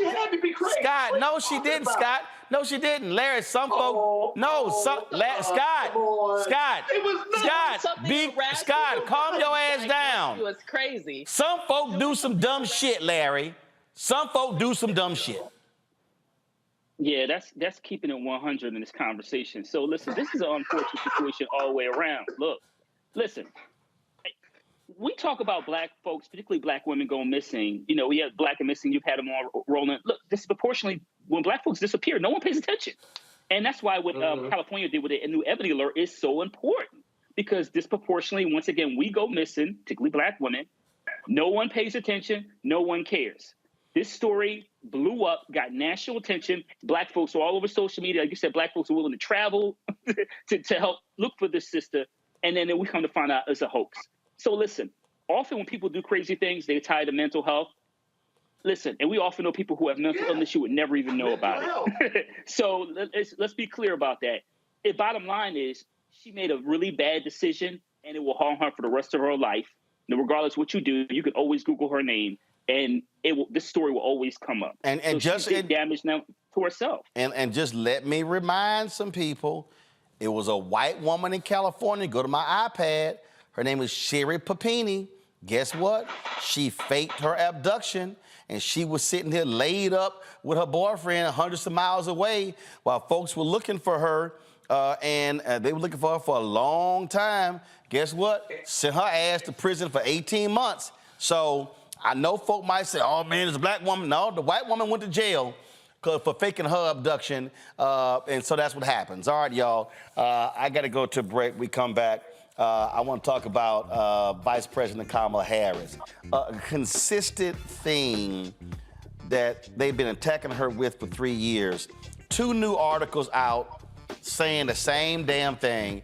I got to deal with this, y'all. We come back on Roland Martin Unfiltered on the Black Star Network. Coming up next on The Frequency, right here on the Black Star Network, Shanita Hubbard. We're talking about the ride or die chick. We're breaking it down. The stereotype of the strong black woman. Some of us are operating with it as if it's a badge of honor. Like you even hear black women like aspiring to be this ride or die chick, aspiring to be this strong black woman trope at their own expense. Next on The Frequency, right here on the Black Star Network. On the next Get Wealthy with me, Deborah Owens, America's Wealth Coach, you're going to learn about the silver tsunami, which means that 1 million people are turning 65 every day and they're going to need some kind of care.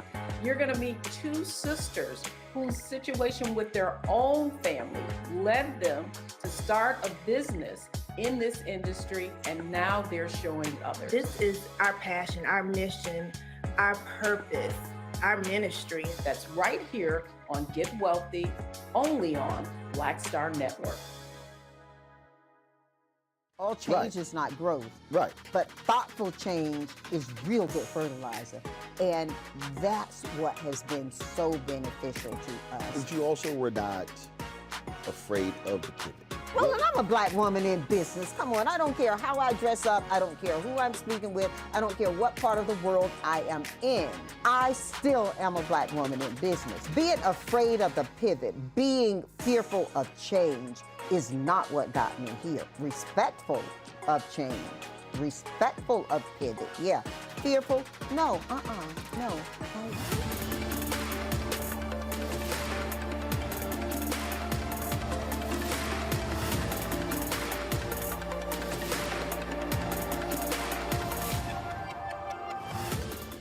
what's up, y'all? I'm Devon Franklin. It is always a pleasure to be in the house. You are watching Roland Martin Unfiltered. Stay right here.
All right, folks, welcome back to Roland Martin Unfiltered on the Black Star Network. For the last 3 years, we have seen story after story after story on Vice President Kamala Harris. We have seen stories, folks talking about, oh, how she's unprepared, how she's not ready, how she's, just you name it. All of these different stories. Staff overhaul, tension, and, oh, people leaving, and, oh, she's not up to the task, and what does she really believe in, and really what she's thinking. We can go down the ladder. So this week, 2 more stories. We're done. Go to my iPad. This is in the New York Times. This brother, the New York Times, the story is called In Search of Kamala Harris. After nearly 3 years, the vice president is still struggling to make the case for herself and feels she shouldn't have to. The author, as you see here, is Steve W. Herndon. He's a brother who with the New York Times, and so that's his story on her. And so then there's another story that was done on her. This time is this one here. It's in The Atlantic. Go to my iPad. It's called The Kamala Harris Problem. And so in this particular article here, again, it lays out again in terms of what the problem is. And so when you read, and matter of fact, even in this story right here, it lays out all of these different stories right here in the paragraph. But after nearly 3 years in office, the symbolic fact of Harris's position has proved more resonant than anything she's actually done with it. From almost the beginning, Harris's vice presidency has unfolded in a series of brutal headlines, exasperation, and dysfunction. Inside Kamala Harris's frustrating start as vice president, a Kamala Harris staff exodus reignites questions about her leadership style. New book says Biden called Harris a work in progress. Kamala Harris is trying to define her vice presidency. Even her allies are tired of waiting. And it goes on and on and on and on. There have been story after story after story after story. Let me explain something to y'all. How many stories did y'all see on Mike Pence as vice president to Donald Trump? I'll wait. How many stories did y'all see about Joe Biden when he was Obama's vice president? I'll wait. How many stories did you see about Dick Cheney and George W. Bush? How many stories did you actually see Al Gore as the vice president to Bill Clinton, George H.W. Bush to the vice president of Ronald Reagan? Walter Mondale, the vice president to Jimmy Carter. We get Spiro T. Agnew, the vice president to Nixon. You saw more stories on him when he resigned and then later was found guilty of corruption. So bottom line, y'all, hell, when LBJ was vice president to Kennedy, it's not like you saw a bunch of stories there. So what am I trying to get to? Don't nobody give a damn about the vice president. Everybody knows the role of the vice president of the United States. What do they say? It's to attend funerals and to cut ribbons. The focus is on the president. I'll give you a perfect example. When Biden came out the other day to talk about what's happening with Israel, who was he standing with? Blinken, the Secretary of State, Kamala Harris, Vice President. The reality is we have seen more of Vice President Kamala Harris. We've heard her speak more, be involved in more things publicly than we ever have any other vice president. And so when you read these stories, I mean, I just sit here and I just go, what the hell are y'all talking about? And so right here, in this story about Herndon, how Harris, this is the opening. All the conditions seem right for a chance to reset the narrative. Go to my iPad. Really? The Munich Security Conference in February. Y'all, wasn't nobody paying attention to that damn conference wasn't nobody. In this country, we focus on the president. And then you go through here, you talk about, how well, she didn't really get applause. It was polite applause.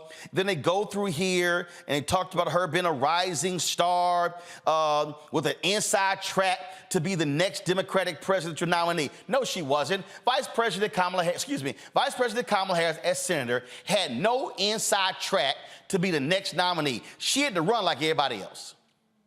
And then the story talks about a disappointing 2020 campaign. And it was. They made some blunders in the campaign. But then when you go through this article here, they go back to Munich, and then they go on about, how Biden and Harris should be doing a lot better, and the polling numbers, and all different things along those lines. And I love this here. In interviews with more than 75 people in the vice president's orbit, there's little agreement about Harris at all, except an acknowledgement that she has a public perception problem, a self-fulfilling spiral of bad press and bad polls, compounded by the realities of racism and sexism. Duh. So you go through the article, and you see more stuff. You see the attacks on her by Nikki Haley. And then you see the more attacks. And then you see all of these stories, the case for Biden to drop Kamala Harris, all this sort of nonsense. And then, of course, when you have fellow Democrats who, in the case of Senator Elizabeth Warren, who did not want to speak affirmatively about Harris being the nominee, and then how she called twice to apologize. Harris wouldn't take her phone calls. When Nancy Pelosi went on and didn't really want to answer the question, when some other candidates did not want to answer the question, we can go on and on and on. These things laid out. And so they interview some African Americans in this story, and then you go on here. And so I love this one here. I call the top Democratic pollsters to gauge whether a Harris-led party kept them up at night. I talked with members of Biden's vice presidential selection committee to ask the question I've always wanted to know the answer to. Was Kamala Harris really chosen as a running mate because she had the right identity at the right time, the highest profile diversity hire in America? Here's why that is a bullshit-ass question from this brother. I'm gonna roll y'all back to 2008. Do y'all remember the black man with a funny sounding name? Do y'all remember what they said in 2008? Obama, he can't pick a woman. America not ready for a black man and a white woman. They can, a black man and a woman to be the president and the vice president. Ooh, no, America ain't ready for that. So what did they say? Oh, you know what? If Obama gonna win, he gonna have to pick an old white man. And he need an old white man to go talk to the white people in the Rust Belt states. So he need a white man to go talk to the people in Pennsylvania and Michigan and Wisconsin and Minnesota and Iowa and Illinois and Ohio. He gonna need a white man to go talk to the folk in the South. Am I the only person who remembers that? Am I the only Oh, Obama, he ain't got no experience on the national stage. So guess what? He gonna have to pick a white man with some significant foreign policy experience. Joe Biden sits on the Senate Foreign Relations Committee with Obama. You know what? That's a great pick. We got an old white guy who's from Scranton, Pennsylvania, who's got foreign policy experience, and then the old white guy can make all the white folk comfortable with the black guy with the funny name being president. Now, y'all notice, don't nobody ever call Biden a diversity pick. I hope y'all understanding what I'm breaking down here. Nobody calls Biden a diversity pick, even though that's exactly what Biden was. Y'all notice that anytime it's somebody black or Latino, it's, are you a diversity pick? But didn't nobody ask the question about picking the white old man as the vice president about being a diversity pick? Let me continue. And so you see the article here. In nearly 3 years in office, Harris has stood dutifully by Biden's side. But in terms of her own political profile, she has remained a vacuum of negative space, a vessel for supporters and detractors to feel as they choose, not least because she refuses to do so herself. And then she's quoted in here. And then they talk about how she look, I ain't trying to define my stuff. And then when someone asked, what does Vice President Kamala Harris bring to the ticket? What is that clear answer? I asked. Her team made clear it would be my final question. Were you in this room of 2,000 people? She asked. I nodded. Did you see them cheering and standing? Yes, that's what I say. She stood up and walked out of the room. You further go into this story, and you hear them talking about when she ran for president and when she got attacked by Tulsi Gabbard for her criminal justice program and when she was the vice president and all of that. And let me be perfectly clear, that was her biggest mistake, and I told her and her people that when she was running. I literally said, publicly and privately, y'all know I ain't got a problem saying stuff publicly. I said then Senator Kamala Harris needs to define her law enforcement career, because we were running in a period where people had a different view of somebody who had been in law enforcement. It took her campaign 6 months to release her criminal justice profile. She was being attacked early on because she was a prosecutor. That was one of the biggest mistakes that her campaign made. One of the other big mistakes that her campaign made was that when she became United States Senator, she did not lock down black people. Follow me what I'm saying. I said then, God rest his soul, to Tyrone Gale, who was one of her press people. I said, Tyrone, y'all running around doing all this white media. She should be locking down black media. I said, look, she gonna run for president in 2020. Guess what? I said, Cory Booker gonna be running for president as well. Cory Booker and Kamala Harris, both of them did not do what I said they should have been doing. They should have been on black radio every 3 months talking about what was going on. Obama wasn't doing a lot of interviews with black radio. I had to call them out for him to do his first interview 18 months after he had been elected.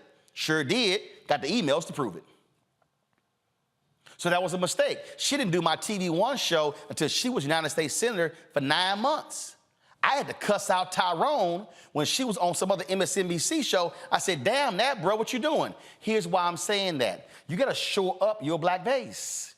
So although she was an African-American woman, although she was a United States Senator, a bunch of black folks had never heard of Kamala Harris. So had she actually done more black radio, done black media, she would have shored up her base, then would have had that base because they would have been hearing from her on a regular basis.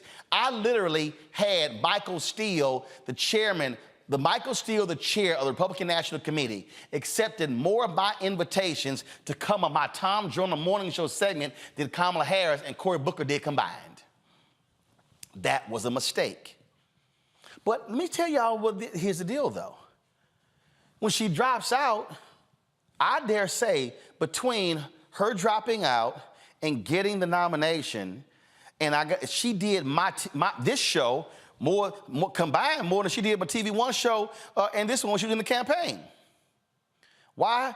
Because she wanted to be the nominee. And you know who I credit for that? Sabrina Singh, who was one of her press people, because she understood. I was communicating with her a lot because she understood where she needed to be. So when you read all of these stories, you just need to understand what is going on here. All of these stories about what she's not doing and what she should be doing, and how she needs to be defining herself and how she needs to be more involved. In this story here, they have in this story here, they talk about how, it was Gwen Ifill who name-checked her on appearance on David Letterman, and they talk about how they call her the female Barack Obama. See, that's part of the problem right there. Kamala Harris was never the female Barack Obama. Different circumstances. In fact, when you read the article right here, the writer talks about what she did and what she didn't do, how she didn't have much of a legislative background, and how she did not have a history of passing a whole bunch of bills and things along those lines. And so when you're reading this article, he lays it in here. And of course, I had to start laughing when I was reading the article. I really did start laughing because they talked about how all the different things that Obama did when he was in the legislature. But y'all, let's be real. I was there. Obama wasn't doing those things. It was Senate President Emil Jones. Senate President Emil Jones told a lot of people, take your name off the bills, put Obama's name on the bills. That's why Rebecca Carruthers is laughing right now because she know I ain't lying. And so, because Obama went to Emil Jones and said, Emil, you can make the next United States Senator. Do y'all know why? Because Senate President Emil Jones in Illinois, he wasn't getting no respect. Do you know who was getting respect in Illinois? Mayor Daley, Governor Rob Blagojevich, as well as Mike Madigan, who was Speaker of the House. So Emil Jones, African-American Senate President, was getting no respect from the white folks in Illinois. So Obama saw the opening, went to him, appealed to his ego, and Emil was like, you right, we're going to make him the next United States Senator. That's why Obama got all those bills passed in a year and a half. It wasn't because he was some brilliant legislator. Because Emil Jones knew he needed a record to run on. Just so y'all understand what happens when you have context when writing these stories. So I'm sitting here reading these stories, and again, the same writer, this brother, he talks with a particular, he's asking her all of these different questions and wants her to be speaking on the record. He talks to a fundraiser saying how all these other people are reaching out to him and how they are raising money and how they are doing all of these different things, but Kamala Harris is not doing any of those things. Let me explain something to y'all. Anybody knows politics, Kamala Harris can't do that because she's the vice president. If Kamala Harris was sitting here assembling her own coterie of donors, folk would be saying, what you doing? Your job is to support Joe Biden. When y'all understand, when you're the vice president of the United States, do you know what your job is? Yes, Mr. President. Where do you want me to go? Yes, Mr. President, I'll do that. Yes, Mr. President, I'll give that speech. Do you know who did that? Joe Biden. When he was President Obama's vice president, he was number 2. Everybody knows you ain't running the show when you're the number 2. You have to defer to the leader. That's why you're there. So all of these stories demanding that Vice President Kamala Harris create her own team and she should be out there fundraising, she literally can't. And I'm going to go ahead and say it. There are some people on Team Biden who needs to keep her in place. Let me be real clear. Folk are threatened because she's 59 years old. Oh, I'm going to go ahead and say what other people cannot say. There's no doubt in my mind that there are some people in the orbit of Joe Biden who played a role in a lot of those stories being put out. In fact, in one of these articles, there's a staffer of the vice president's who criticized the amount of time that she spends on her hair and her clothes. She a woman. She a black woman, okay? It ain't like in one of the articles, she gets to just jump up, take a shower, throw some clothes on, walk out the door. Hello. That's called self-sabotage inside your own team. So I need y'all to understand something. I need y'all, when y'all reading these stories, you got to be asking yourself the question, why do I keep seeing all these same stories? What is actually going on here? Yes, I know Joe Biden is old. I know and people are like, well, could she be the next in line? Guess what? Ain't nobody asking about the number 3 in line. Oh, by the way, who's the number 3 to the presidency? The Speaker of the House? Hell, we ain't even got one right now. I'm saying all of this because you need to understand motive. What you need to understand is there are forces at play in the Democratic Party who do not want Vice President Kamala Harris to be the potential nominee come 2028, win or lose in 2024. Oh, I'm telling you right now, there are donors, there are activists, there are consultants who are sitting here going, we got our eyes on some other people. Whitmer in Michigan, the governor of Pennsylvania, Pete Buttigieg, who's Transportation Secretary, Gavin Newsom in San Francisco, in California. It's a whole bunch of folks who got their eyes on the White House, and they see Kamala Harris as an impediment to their guy or their gal being the next star of the Democratic Party. So I need y'all to understand when you see these stories. So here to me is a mistake that the Harris people are actually making. What has happened is, if you keep seeing these stories and the headline ends up being, and I'm gonna go back to it, this is the New York Times headline, is in search of Kamala Harris. They've already decided what the story is. So you're giving all these people access to you, and it's the same story. The other story that came from The Atlantic, again, this is the headline, the Kamala Harris problem. Look at the photo right there. Do you know what you don't see in these stories? You don't see them talking about the work that she's doing when it comes to black maternal health. You don't see them in these stories talking about how she's proactively engaging black men and others, which is a problem for the Democratic Party. What you don't see is them writing in all of these stories the actual work that she's doing, because what you see, the narrative is she's never at work. She's never at work. She's never at work. She's never at work. Even though there are the photos, there are all kind of video available, even including this week when she was sitting next to President Biden in the Situation Room as they were looking at what was happening in Israel. You're not going to see them talking about that. You're not going to see them talking about those different things, because that doesn't help the narrative of the folks who are being set. See, this right here, that's what VPs do. They stand back and they support the president. So for you to understand, so what then happens? Every time one of these stories is written, all of a sudden, the public perception. If I go back to one of the stories, what is she going to do to change the public perception? Well, you're the one writing the story. So if your story is establishing that she is a problem, if your story is establishing that, oh, she can't figure out who she is, then guess what?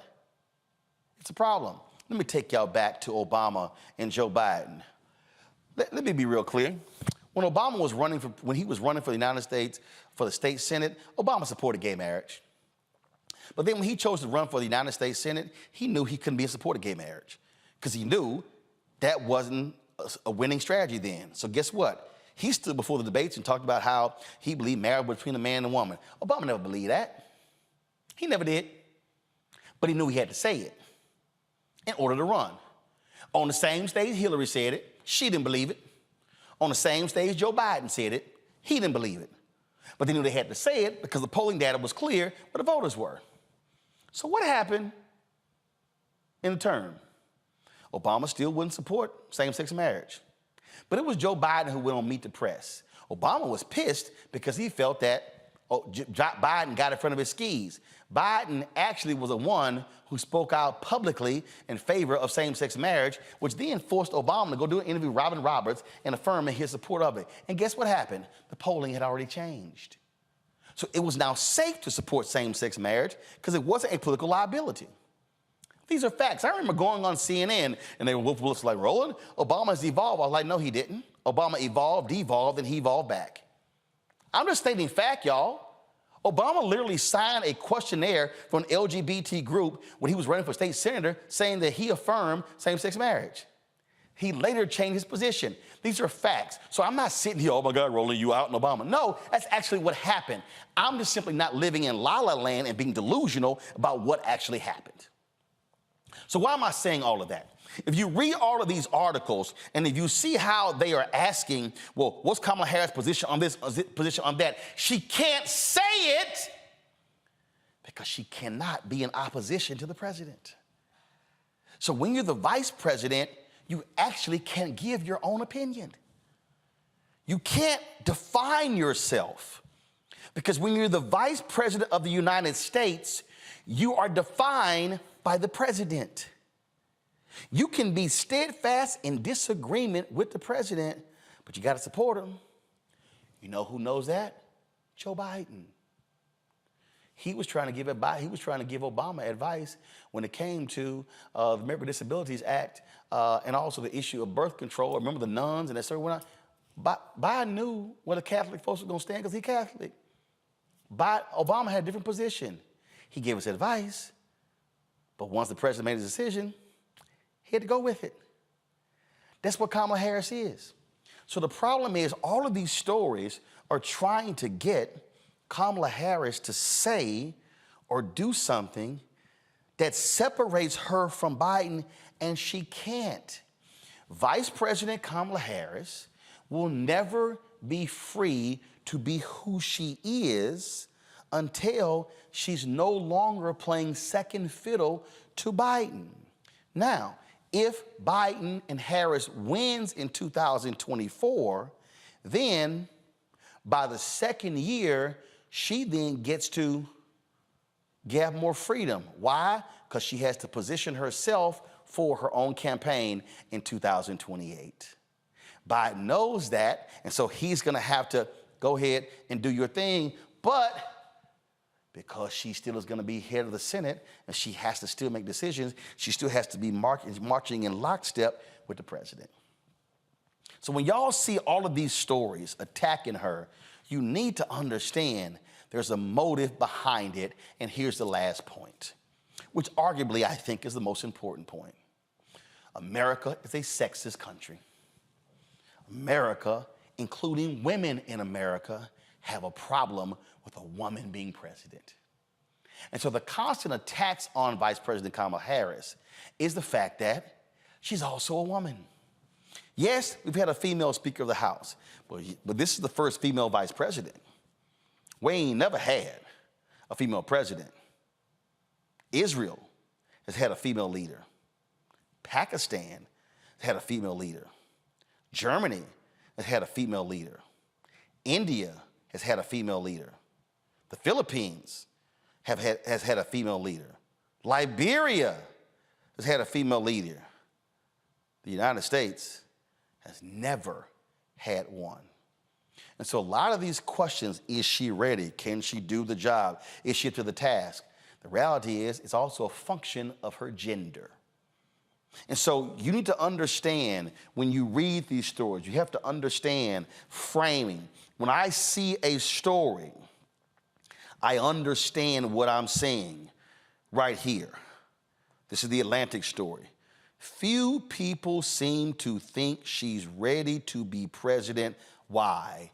Shall I take y'all back to Hillary Clinton and people saying that no woman or no person has ever been that ready to be president, and there were still people saying she can't? Oh, let me remind y'all, how many of y'all remember, I'm sure Scott, Rebecca, and Larry remembers, Joe Biden? Oh my God, Joe Biden could never be president. He's a buffoon. He's a gaffe machine. He makes too many mistakes. He says crazy stuff. He plagiarizes.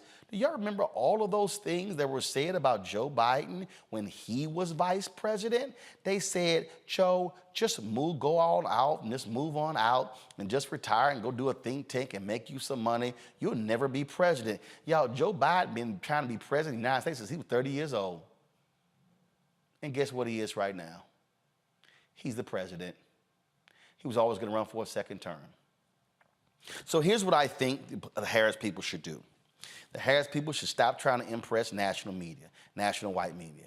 Look, you ain't going to get a fair shake. What they should be doing is spend their time talking to columnists at major newspapers, giving them some face time that they never actually get. I guarantee you the kind of columns are going to be a lot different than what you're seeing in these stories.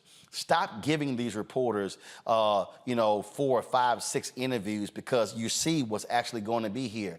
Also, force them to actually look at the policies that you're doing. Force them to actually cover it. If you actually read both of these stories, you're not going to actually see anything in them talking about the very policy things she has been involved in, because that's not what the goal is.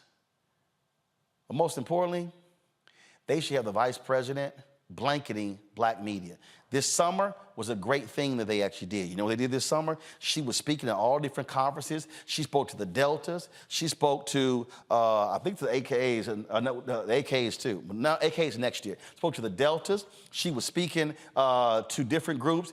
They should have had her at the National Association of Black Journalists, which was in Birmingham, talking about the Alabama redistricting case. She should have had her also at the Alpha Convention talking to brothers and the Kappa Convention in Tampa, because they got a black male problem. They missed the boat on that one.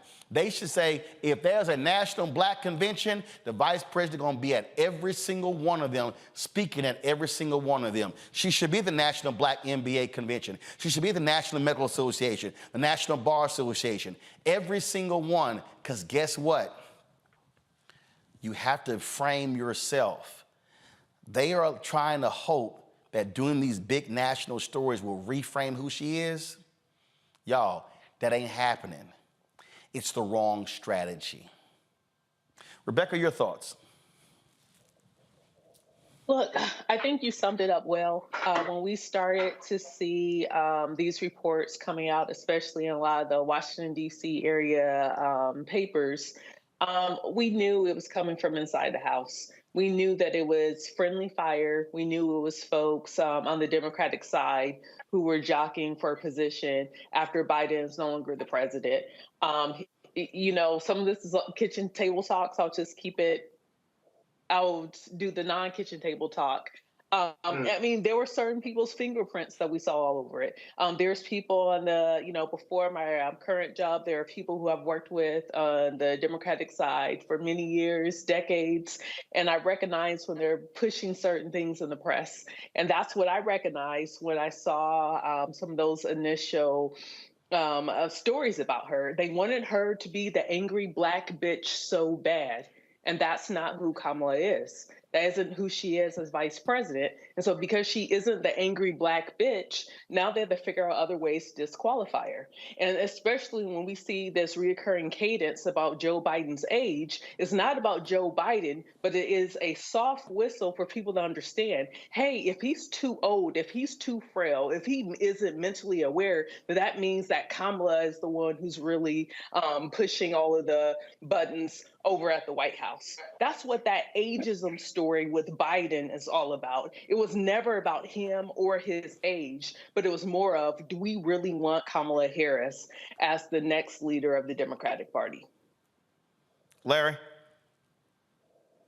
So I think there are a couple of things that, based on the points that you made, is that Vice President Harris is dealing with is this, generally society, they don't want black women to be great. And you talk about the intersection of racism and sexism, which it is.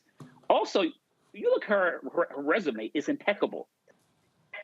Attorney General in the state of California, only the second black woman ever elected to the U.S. Senate after Carol Moseley Braun, and the first woman and the first black woman to ever be VP. Her credentials speak for themselves. But once again, in our society, as you highlighted, we talk about this, she's shattered the glass ceiling in many respects. And so she's the second most powerful person in the world. And there are a lot of people, and not just people outside of our community, some folks in our community, they can't handle that. This whole story about, particularly the last couple of days, about her hair and her clothes and things like that, this is frivolous. We're dealing with making sure we're maintaining our democracy and supporting Americans to make sure they have food on the table. And so if she wasn't properly prepared and came out, we already know how that story would go.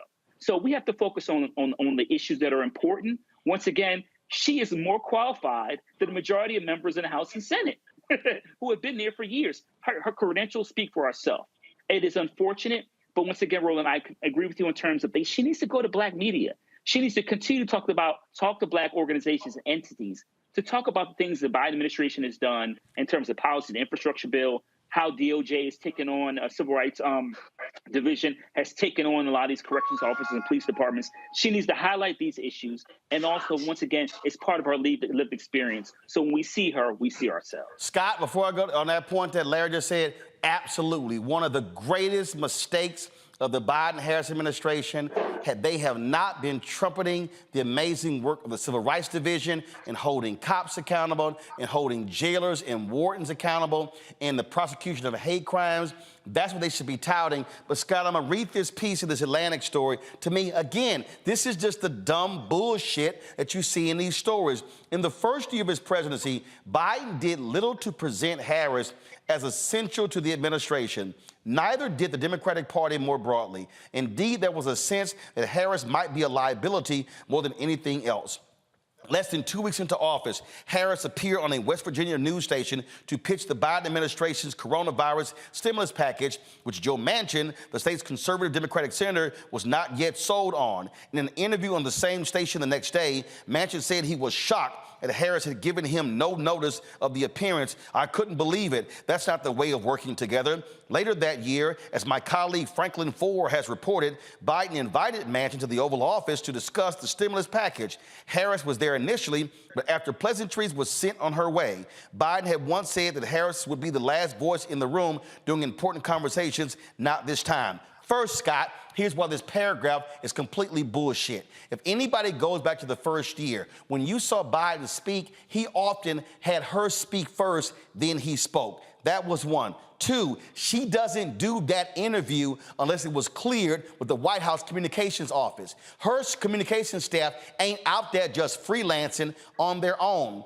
Three, this was Joe Manchin being a pissant, as if you got to get my permission to do interviews in my state. That's bullshit. And so, four, when Manchin met with him, Biden served in the Senate all those years. She wasn't even there that long. And so Biden meeting with Manchin by himself is no shock because he has a relationship with her. So when you see the whole deal here, but after pleasantries, she was sent on her way, right there, that line right there alone cast it as, oh, she was discarded. Oh, she'll be the last person in the room. Everybody knows what the phrase, the last person in the room means. When I'm making decisions, I'm factoring your advice and counsel in. It doesn't mean she's going to be sitting in on every conversation of the president. That did not happen with Cheney and Bush, did not happen with Bush and Reagan, Gore and Clinton, Biden, Obama, Mondale Carter. So what all of these national media doing,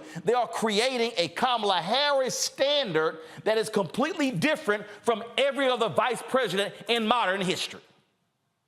Yeah, and Manchin, that was his white privilege. How dare this Black woman come to my jurisdiction, whether she's vice president or not, without telling me? Really? I got to get your permission to come to your jurisdiction, whether we won West Virginia or not? Secondly, Roland, your breakdown was excellent, and I agree with it. I offer one friendly supplement. This shit is hard. It's hard being number two when you've been number one, defining yourself as the first, in many instances, prosecutor, AG, Senate. Even as a senator, you're defining yourself. Her cross-examination of witnesses was masterful, right? And now she's number two, and her agenda and definition is Joe Biden's, as you said, not hers. It's hard to operate in that space, whoever you are, with no prior experience or definition of this space, which is why the former Speaker for California, one of the reasons was Willie Brown said before she accepted this nomination, you should go be AG, define yourself. You won't be under the White House scrutiny or thumb, and you can build your own constituencies. Well, she went for vice president. God bless her, right? But this is hard stuff. And the backdrop of racism and sexism and all the other points that you raise make it even harder, right? She is not herself very often when she's talking. When she was a senator or an AG, you saw the real Kamala Harris, smart, funny, brilliant, independent, fighting. As number two, she's carrying Biden's baggage and speaking for Biden and like Biden and has these contours around her. You don't see the real her because, as you say, her agenda is Biden's agenda. It's not hers. And she's doing the best she can and doing a hell of a job, quite frankly, despite all those challenges you mentioned, including the infighting and Biden's people doing her in. So I think that's what I think. The one time you actually have heard Vice President Kamala Harris without the vetting of the White House, folks, if y'all find it, let me know.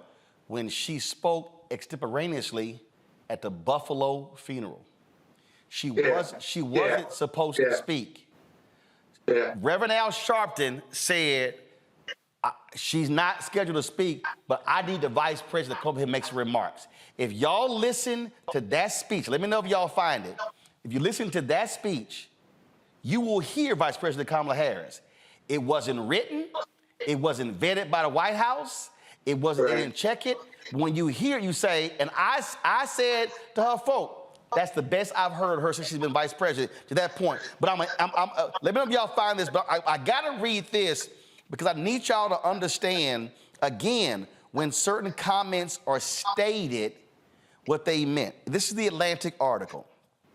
For now, Senate Democrats are not fighting for time with Harris when she's on the Hill. Quote, you'd be hard-pressed to find a Democratic office that actually engages with her or her team on a regular basis. One Democratic senator's chief of staff told me. Traditionally, this person said, officials from the executive branch who visit the Capitol are cornered by lawmakers hoping to get their priorities before the president, but few people are scrambling to make alliances with Harris, not because of any dislike, as this person and other congressional officials told me, but simply because of uncertainty about the nature of her role. In her case, the chief of staff said, it's kind of like, hey, good to see you, and that's kind of the end of it. Now, let me explain to something y'all right now why this is utter bullshit. Senator Harry Reid, do y'all remember when they were negotiating a funding bill? Vice President Biden cut a deal with Mitch McConnell. Harry Reid said, keep that son of a bitch out of the room. They refused to talk to Biden because Reid felt that Biden gave too many concessions to McConnell. So this whole notion that, oh no, that's how it works, the reality is this here. There's a coterie of people who are around Biden, they say the power's with us. Hell, Jamie Harrison is the head of the DNC, and he can't move like he needs to move, and we've seen stories how he's been frustrated. Y'all notice a common theme here? Black DNC chair frustrated. What's up with the vice president? What's her role? The reality is the role of Vice President Kamala Harris is the role of every other vice president. That person is the number two. Everybody on Capitol Hill knows the power is in the Oval Office at 1600 Pennsylvania. That's what everybody knows. So people need to understand what's going on here and how this thing is. We played these speeches. We've shown these different things. If you want to actually hear Vice President Kamala Harris in her own voice, not stilted, not unsure, not I need to sound like what the White House wants me to sound like. This is her in Buffalo when 10 black people were gunned down by a racist. Good afternoon, church. To the Whitfield family, the father of the Whitfield family, Mr. Whitfield.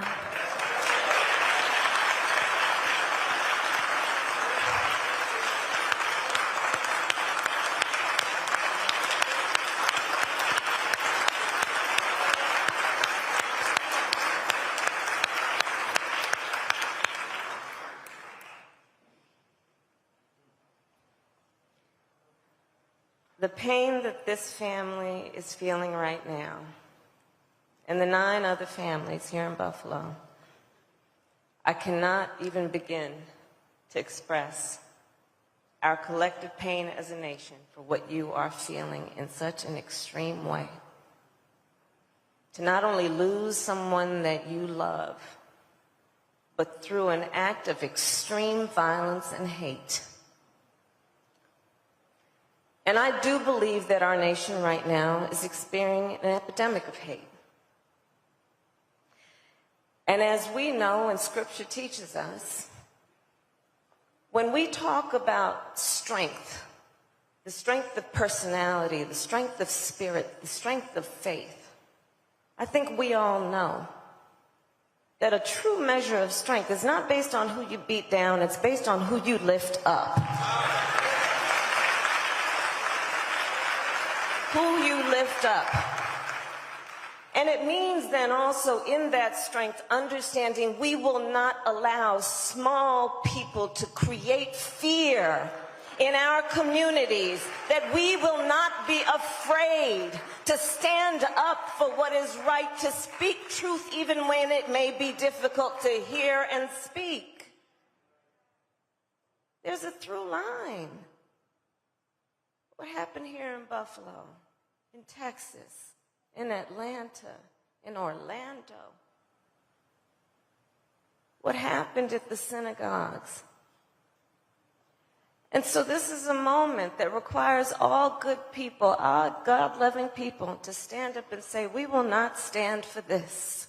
Enough is enough. We will come together based on what we all know we have in common, and we will not let those people who are motivated by hate separate us or make us feel fear.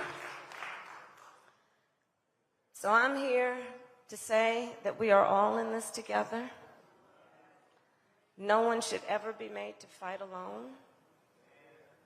We are stronger than those who would try to hurt us think that we are. We are strong. We are strong in our faith.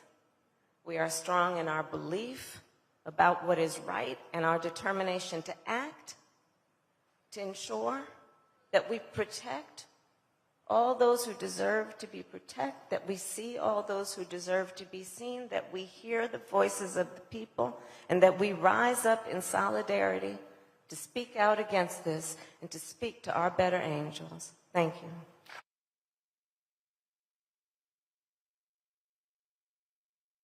I'm not going to play the speech that she gave at Tyree Nichols' funeral, but that was a written speech that she gave at Tyree Nichols' funeral. It's not totally different than that one. The point I'm making is this here.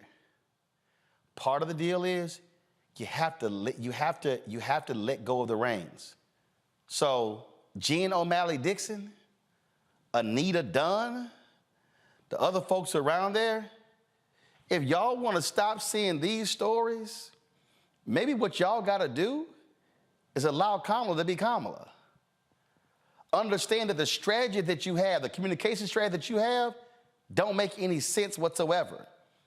And Scott said it, and I'm telling y'all, it's the dumbest thing in the world that the Biden-Harris Department of Justice has been killing it in police misconduct, patterns and practices, hate crimes victories, putting cops and wardens in jail, and y'all ain't saying nothing. Play to her strengths.